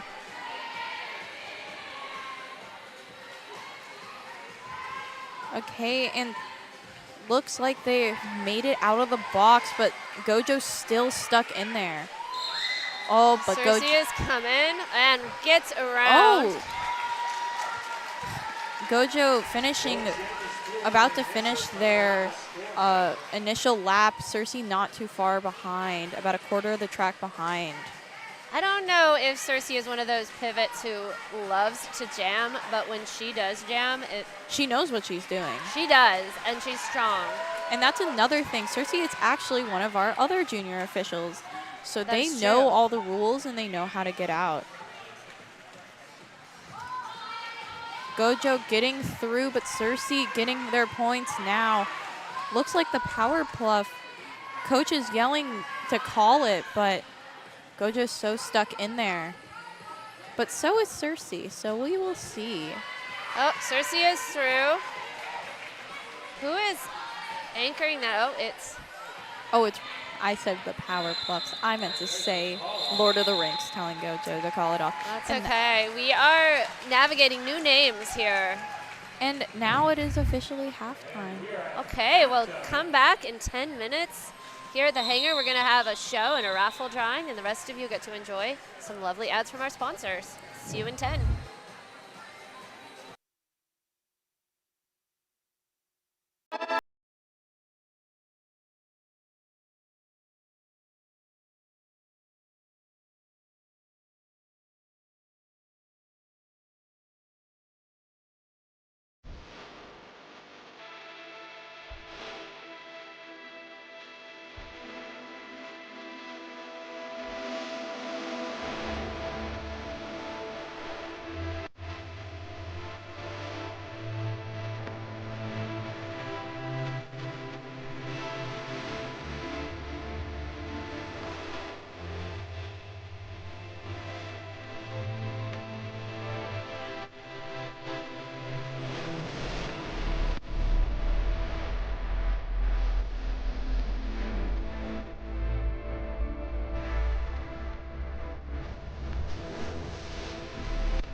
Now, welcome back. This is now the second half.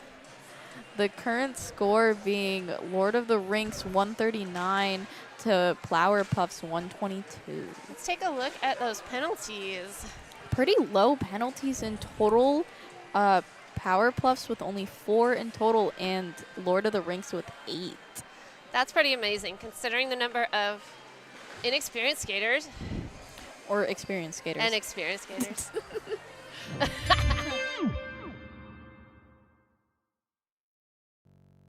Skaters can get up to 6 penalties, but if they get the 7th, they do need to step out for the rest of the game. That is, I've never fouled. How's everybody doing? Everybody having I've fun? technically fouled out the last 30 seconds of a game. I just said step away. They just step away. I fouled out No for the last judgment. 30 It's seconds. all derby. I've been ejected from a game. I know you but- have, but Yeah, it was against your kid. I so. know.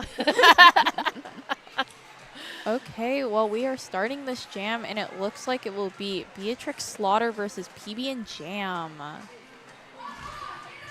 My kid is very sad to not be skating against you for another couple of years. Oh. Then watch out.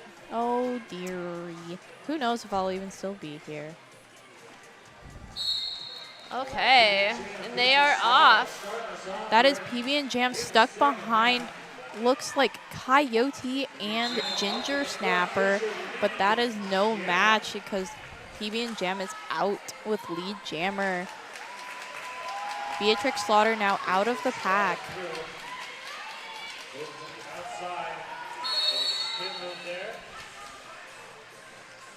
Okay. Beatrix is approaching the pack. Oh, got pushed out and is back to try again.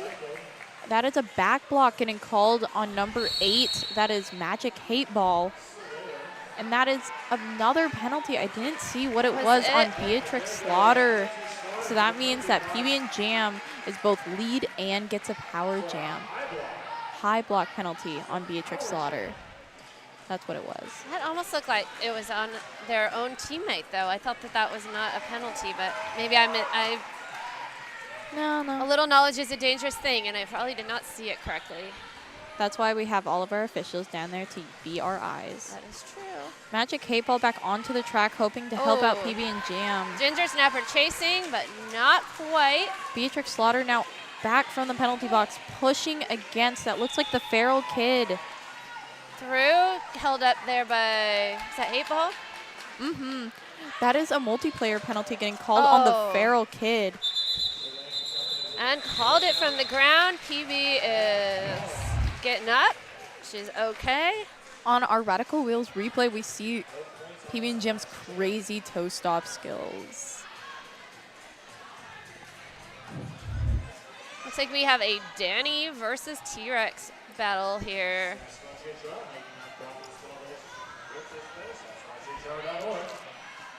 Looks like Fault's Glitch is now blocking, which is kind of fierce. Faults is a great blocker. Oh, Doing offense, got their jammer through. That was beautiful. but T-Rex, it's very fast, and it's right on Danny's tail. Jammer on jammer contact there. And there go. Oh. Oh. We short-circuited our mics there. We both gasped so hard. That was a scary apex That jump. was, but landed it. Landed it inbounds. From Danny not being a full-time jammer the last few seasons on Hearts, it is amazing seeing him being a full-time jammer during exhibition season, especially since this is his last game in juniors. Because he will not be continuing in the junior derby program for second exhibition round. You know, that was just very impressive. That's Ultraviolet, an experienced blocker pairing up with All Ice, who I think is in their very first game. Working as a team there. Kraken backing everybody up there in the blockers in black. Yes. So it looks like Smash Mash Goose on the line and Frantic coming around.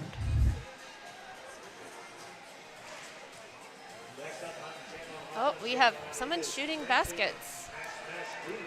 Multi-talented jammers.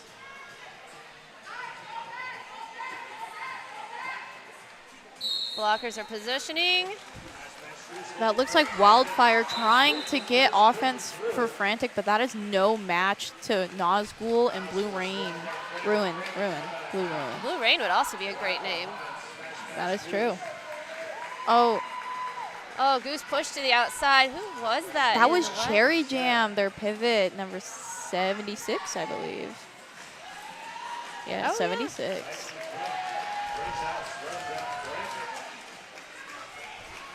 Oh, that is Punchbug up top with Lightning McQuinn, Blue Ruin on Frantic. Oh! Apex jump. Goose, that was like shot out of a cannon. That was beautiful. Bro went whee! Right over that inside line. That is Lightning And McQuinn. over her own blockers. Yes. That is Frantic was stuck Yeah. on Lightning McQuinn, but that will not stop Franny from continuing on. Little juke from Goose in the back of the pack. And there's a call off from Goose, but Frantic was able to snag 1 point.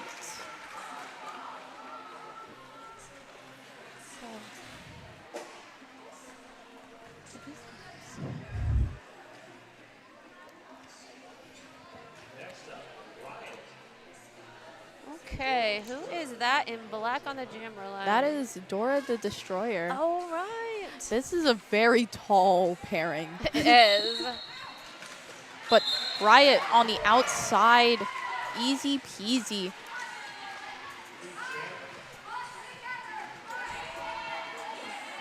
Nova Pain and Hate Ball, along with Cersei there holding. Oh, that was a big hit by Ginger Snapper, hitting Riot out from on the outside. And there is Fender Bender holding on. Dora managed to stay in bounds on those toe stops from a big push from Cersei. That is some impressive tripod work in the back there by White. There's a very scary trying to get Dora through and manages. But Riot coming in fast. Avery is quite appreciated for their offense, I am told. 100%. As a skater that has skated Received with. offense. Yes, a very scary is a very strong offensive skater. To block in roller derby, you have to be very quick-minded because you do switch Yes. from playing defense, trying to stop the opposing jammer, to offense, trying to push people out of the way to make a route for your own jammer. Oh, look Very at that. quickly. There is Error back on the track front with Lucille Brawl and yes. Rotten Mango holding Error Gojo. and Mango holding her. Lucille Brawl holding Gojo at the top, but Gojo tiptoes around the inside. That was fierce from Error and the skater who name I cannot see. Nevertheless, Slayer? pretty awesome. Yeah. Slayer? Oh, a direction getting called on number 404, Error, who is trying to do offense for their jammer. It happens. Error is also one of those skaters that I am told was quite good offense. Yes, since this last season was their first home team season, they have definitely grown as an offensive skater as the season went on. Yep. Oh, big hit by Ultraviolet. Oh, Lil Havoc is. Whoa. Oh. Oh, that is a cut track getting called on Little Havoc. Man, that was so close. Havoc did great work on their toe my- stops there on the edge. That was such a big hit. Must have just gotten a little bit over. Yeah. If you So- haven't had the chance to walk on a derby track, underneath those white lines, there are ropes that are taped to the ground, so the skaters get a little bit of feedback when their skate goes out. But it's not much. It's not there to be a tripping hazard. So it looks like the Lord of the Rinks will have a power jam. And they're having some serious strategy down there. Big sweep on the outside by the Lord of the Rinks blockers. That is, I almost said Punchbug's real name. That is Punchbug, Nazgul, Lightning McQuinn, and All Ice. Oh, Beatrix Slaughter literally using her blocker to push used All Ice as a everyone. battering ram. It's legal Yes. if it's your own player, your own teammate.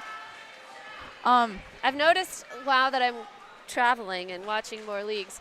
Different leagues use their teammates differently. Some leagues, it's a lot more common to hurl your own blocker at somebody. Yes. Rose City doesn't always do that much. It does look like Little Havoc has taken off the cap, probably hoping the Feral Kid takes it. And there they it did. is. But Nazgul saw it. Oh, Feral is too fast, though. That was beautiful. It is really exciting seeing Feral with the jam cap I on. know. Crowds love it when those pivots get the jam cap. You know that because you've been primarily a pivot for the last little while. Yeah. Not sure I love it when you take the cap because you're usually playing against my kid's team, but I don't know. I love taking the cap.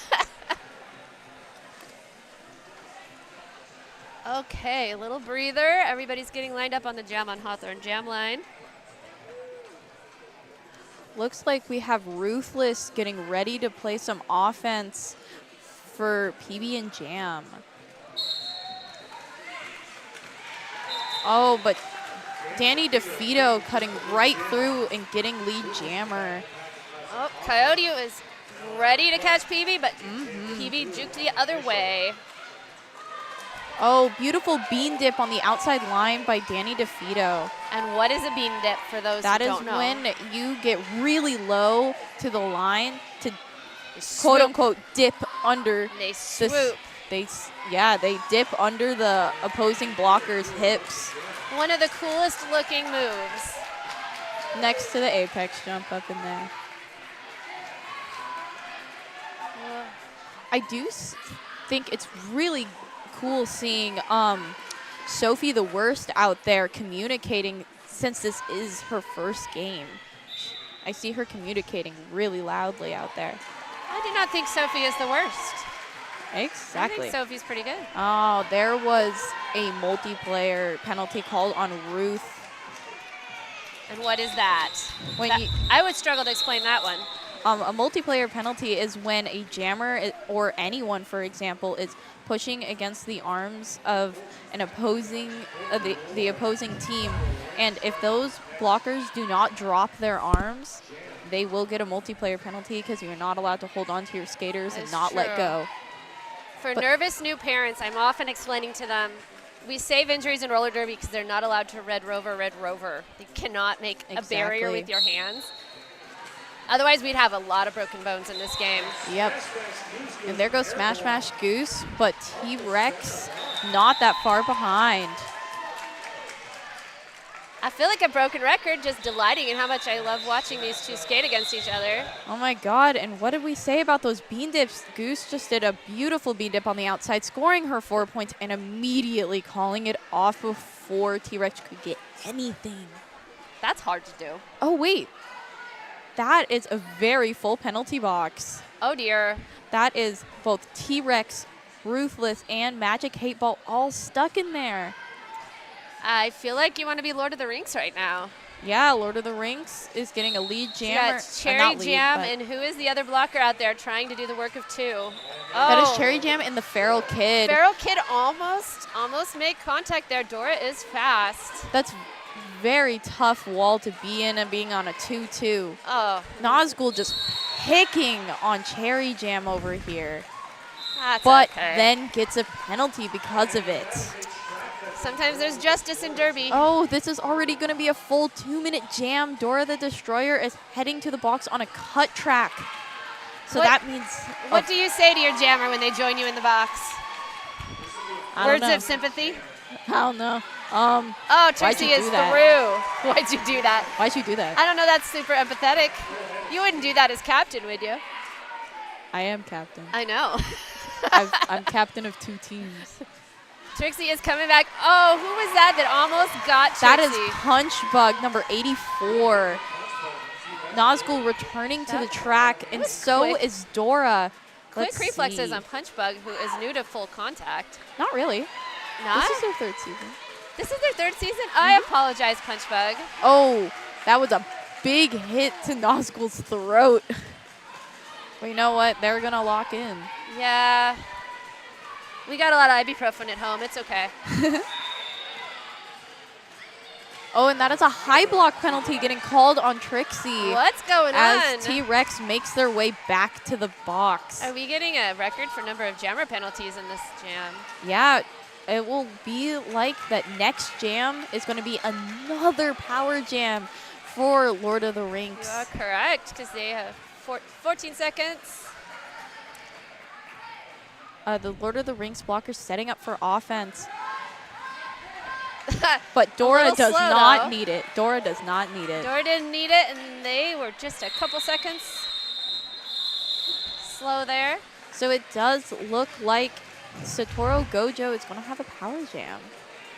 While they line up, I want to shout out a few more of our wonderful sponsors. I would really like to thank Trailhead Credit Union and Secret Aardvark for supporting our programs here, making it possible for us to do things like offer scholarships to families that need them so their kids can participate in this wonderful community. And right when we come back, this is again a timeout brought to you by RCR's official realtor. Welcome to PDX. Gojo was so ready to go too. Yeah. It gives me a second to shout out Portland Vital Signs and the Portland Mercury, another two of our wonderful sponsors. Thank you, thank you, thank you very much. It does look like Error is trying to explain to these blockers. Oh, and this is Frantic blocking for the first time, probably thinking about taking that cap from T-Rex when they escape the box. Because when you're coming out of the box and you're the jammer, and if you don't have a chance of getting lead, if handing it off to your pivot is a good idea because they got fresh legs. This looks especially like if your pivot is frantic. They're going to try to keep Oh, T-Rex from getting. Oh, okay. Well then, T-Rex is just keeping that cap. See, T-Rex goes. Ooh, big hit from Error onto Avery. I swear you can hear Slaughtermelon, one of the Flower Puff coaches, screaming from the other side of the room. Have we shouted out to the junior coaches yet? No, but we do have 3 junior coaches for this game. For Lord of the Rinks, we have Madness, which is a skater for the national travel team trying to get gold this year at the national championships. And then on the other team, the Flower Puffs are 2 of my wonderful teammates, Slaughtermelon and Rolling Thunder, that are on regional travel team with me and our 2 jam refs out there. Y'all just can't take a weekend off Derby, can you? Nope. Since we have joined exhibition, we have practiced 3 times a week. At least I do for Petals, because Petals practices are on Sundays. I know the feeling. Take note watching this, man. Your kid gets into Derby, it could become a lifestyle for you. Yep. That looks like Riot and Beatrix Slaughter on the line. Big hit by Sabertooth Tiger. But Beatrix Slaughter still able to get out fast. Error is on her way. Way. Yeah, Sorry, Error. Yeah, Error has now joined the track, hoping to get to their teammates in time to block Beatrix Slaughter, but that inside line just is wide open. Now, someone on the stream may have been watching Error keeping pace with the jammer there as they both went back to the pack and wondered why didn't Error do something about that. The blockers are not allowed to touch the jammers until they are within legal playing range at the pack, which is 20 feet? 20 feet in front or 20 feet behind. I got it right. Unless someone is So bridging. the jammers, however, can mess with each other anywhere they like around this oval. Yes. Blockers, you have to be close to the pack or you get a no pack penalty. That looks like Tropical Punch taking on Nazgul for offense. That's impressive. You do that. Okay. It looks like Danny DeFito already Lil out Havoc with lead jammer. Doing some impressive jukes. Getting caught there by quite a few people. Yes. Now it looks like a lot of people are doing offense, but that is Punchbug holding on tight. Not letting Little Havoc out. Oh, but nobody was on the outside line, so Little Havoc is running away. Who is that in the watermelon helmet? That is Fender Bender. Fender Bender. Their first game. Yes, I love that helmet. Yes, Fender Bender is a new skater coming straight out of the training program with Blue Ruin. And is right up there, keeping up with some experienced blockers. Little Havoc fighting against the black wall. Oh, Little Havoc thought they saw a hole, but Nazgul came out of nowhere. Danny getting out easily with a little bit of a tumble, but still going at it. That is KO Gamble hit out Nazgul to try to help out Little Havoc, and Little Havoc is out. You ever coach some of these kids when they're younger? You face them in a game and you are like, why did I show them how to do that? Oh, no, trust me, I think have. Nazgul's having a few of those thoughts right now. I know, because a lot of these kids I've coached at one point or another. Okay, we have a team timeout being called in honor of our official realtor.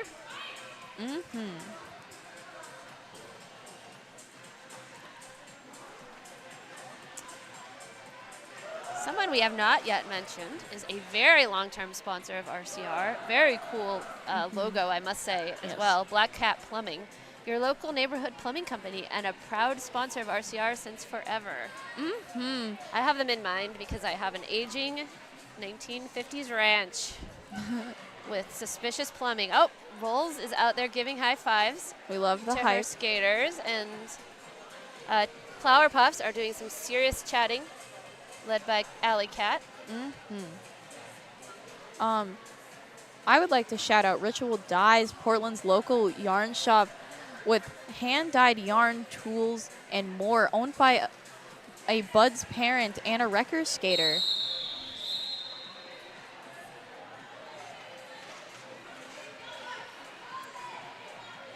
Okay, And Flower Puffs are joining yep, the lineup. Looks like we got PV versus Goose again. Nova two Pain very is lining whiny up jams. there along with Feral Kid and Magic 8 Ball with What? Wildfire doing offense up top. But Smash Mouth, Wildfire's pretty fierce. especially since this last home team season was their first one. But Smash Goose out already, juking them out. Oh. Big hit by Wildfire, but that will not stop Goose as they call it off, stealing those 3 points and leaving poor PB with nothing. Happens sometimes. Happens to the best of us. So at this point in the game, Lord of the Rings does have a fairly solid lead, but with Derby 10 minutes, a lot can happen. Can vouch. And the score differential, I do not think represents exactly how close these teams are matched. And These that is jams are very closely fought. Yes, that is Frantic versus Dora the Destroyer, but Frantic out with lead. That looked like false glitch, helping Dora get out with their strong offense. Oh, there's false glitch ready to catch Frantic up at the top and succeeds. But out of play was called and Frantic gets let out. And the Frantic fans in the stream go wild. A little bit of note about our stream. Rose City is doing something special, something new. You will always be able to see our juniors games here, just like you are today. Oh, looks like we got a jammer in the box. Dora is in the box. With a forearm penalty. You cannot use anything between your elbow to your hands while jamming. But your shoulders, all good. All good. Oh, 4 people bumping into Frantic, but Frantic just able to just Like get a out of ping there. pong ball. So if you enjoy watching this stream, Rose City Rollers is now going to offer membership, which will let you view live all of our adult game streams, as well as, I believe, our tournaments that we host here. Exactly. It is great value for the small monthly fee. But our juniors games, there's going to be no change. Those are going to be continued available for live free watching And whenever you want to drop in. Lucille Brawl, one of the Flower Puff blockers, getting sent to the box on, I believe, a forearm. Oh, Franny got through there on 1 foot. But Destroy is right there. Franny calls it. Proving points that, Ooh, that was a Scores. 20-point jam for Frantic. yes, Frantic Beautiful. making it look easy out there. with a beautiful Radical Wheels bean dip on the outside line. Is Radical Wheels the sponsor of Bean Dips?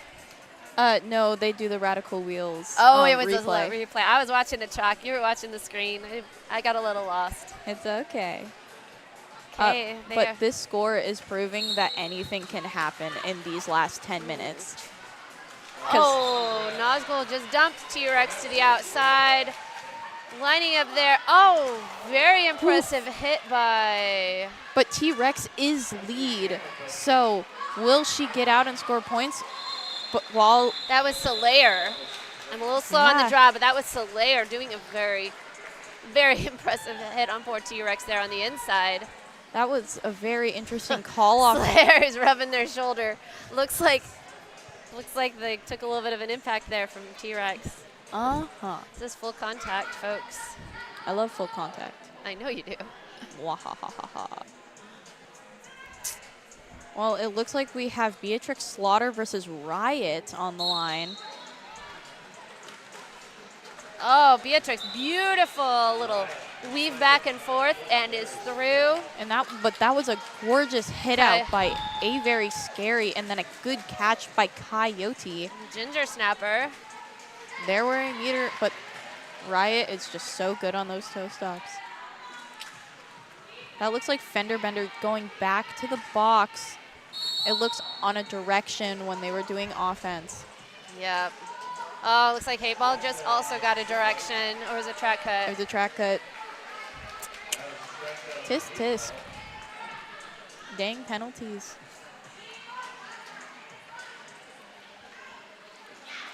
Riot just out going the outside. through. It's like it's slippery out there. All the jammers are just going. Because right now, these scores are just staying where they are. Because they are just getting through after getting through. Oh, hitting Wildfire there like a brick wall, and she calls it. Okay, well, Flower Puffs managed to pull 12 out there. Oh my God, it's today's date, 222. Amazing. So now with the score being currently 259 to 222, again, anything can really happen in these last few jams. Because all the Flower Puffs need to do is some good 20-point jams. It can happen. It can happen. I've seen it. I've seen it. But that is PB and Jam versus Danny DeFito. Danny DeFito running up. Ruth there, but Danny just knocking him down. PB and Jam. Very impressive work by Ultraviolet there, slowing PB down just long enough for Ultraviolet to Jammer to get out first. Danny juking out the... Danny's through again. Yes, easy peasy. I heard a whistle. Somebody got... Oh, that was a back block on PB and Jam. That is not what the Flower Puffs need. It is not. That looks like Blue Ruin, Ultraviolet, False Glitch, and... offensive hit from False Glitch there? Yes.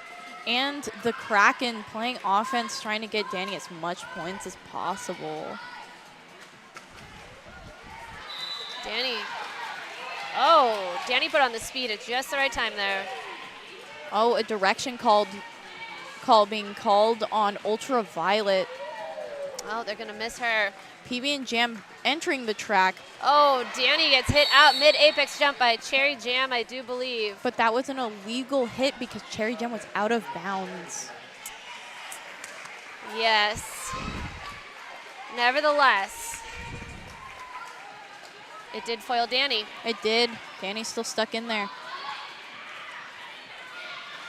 Ooh, big hit by the Kraken, but nothing can stop PB and their toe stops on that line. PB is getting very agile.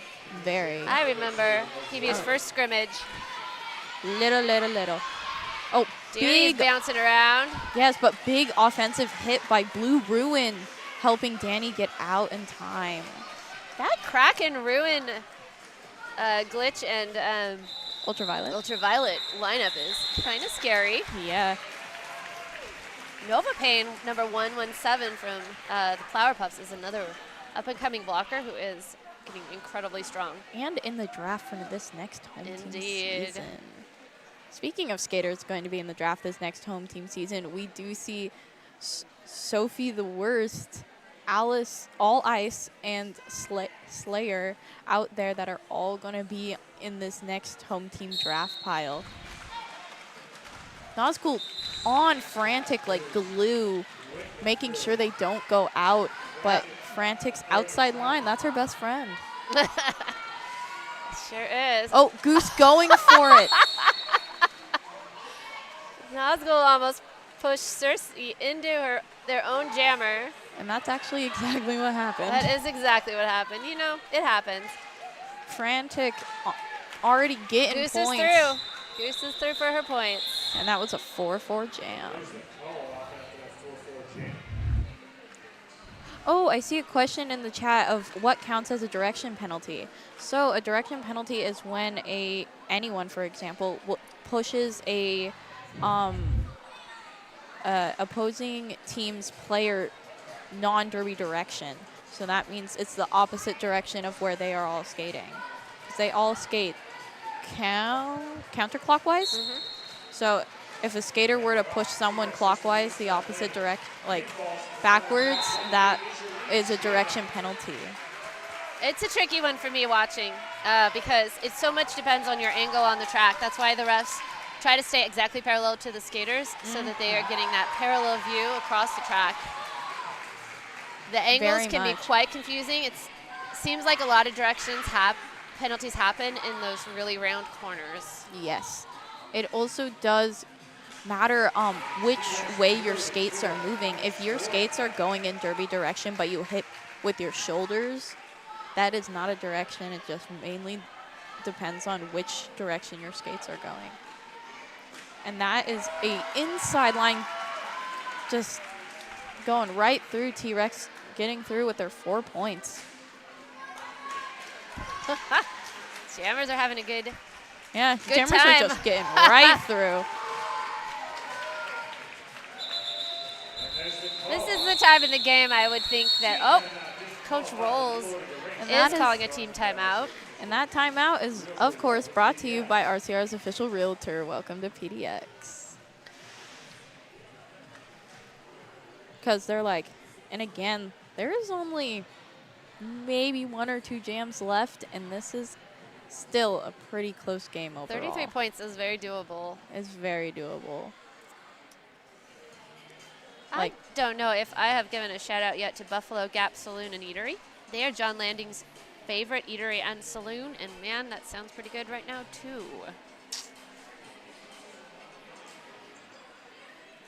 Also, I'd like to thank Rose City Roller sponsors Menopause Northwest and Lionheart Kombucha. Thank you so much for making this possible.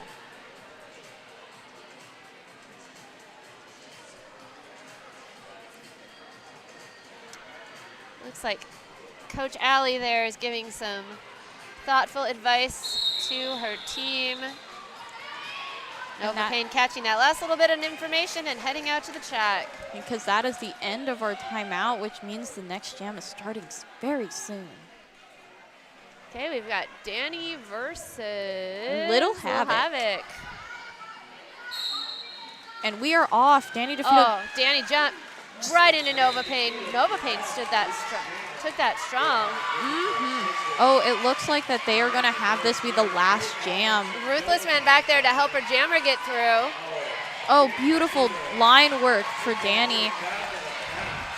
Very much looks. Little Havoc goes right into the back of Ultraviolet. Has the cap off, reaching over Nazgul's face to try to pass it to their pivot. Oh, and they did a successful handoff. Who is that with the cap now? Is that Hate Ball? It is Hate Ball. Hate Ball is not the jammer because Lil Havoc got a penalty before. Oh, dear. They're acting like she is the jammer, though. No, but she's not. She is not the jammer. She's looking for Little Havoc, not knowing that Little Havoc is not on the track. This is one of those complicated derby situations, folks. So Hate Ball is playing defense with the cap in her hand, waiting for Havoc to come back. Some days it's like that. Danny is through, got around Ruthless. Ruthless has done some really good offensive work here in this jam. Little Havoc back on the track. We will see if Hate Ball realizes that she is back and needs to give the cap back to Little Havoc. There you go, and it's handed. There we go. And now Danny was through, but got a good touch from, I think, Ruthless there. Just enough to make Danny have to recycle. Hate Ball trying to play defense, almost like confused if she should take the cap. Oh, she threw it. Oh my God, you're not allowed to do that, guys. And that is an official cap pass to Magic Hate Ball. This is an exciting end. Remember, Danny could call it any time. 5, 4, 3, 2, 1. Oh. What a last jam. Looks like our teams are standing and cheering. Thank you so much for joining us. I hope that all these skaters in the future, when you come back here to watch your footage, that you feel so proud. This was an amazing game. Congratulations. I have been Snorlax and I have been Pop-Tart. Thank you for watching. Thank you for watching. Please come back soon.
Testing 1 2, testing 1 2. Inquiry number 80393, company is Seba Guide.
Blocker. Magic 8 Ball. Magic 8 Ball.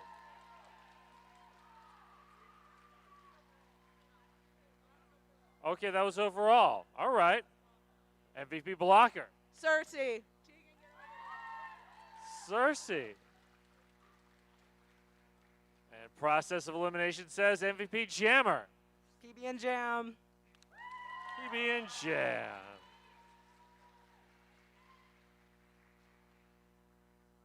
All right, who do we have for MVP overall? False Glitch. Glitch.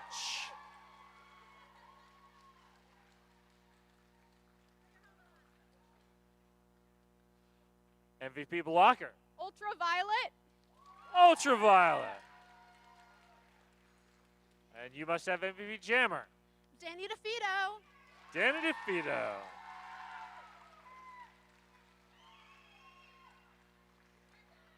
All right, let's do some photos here.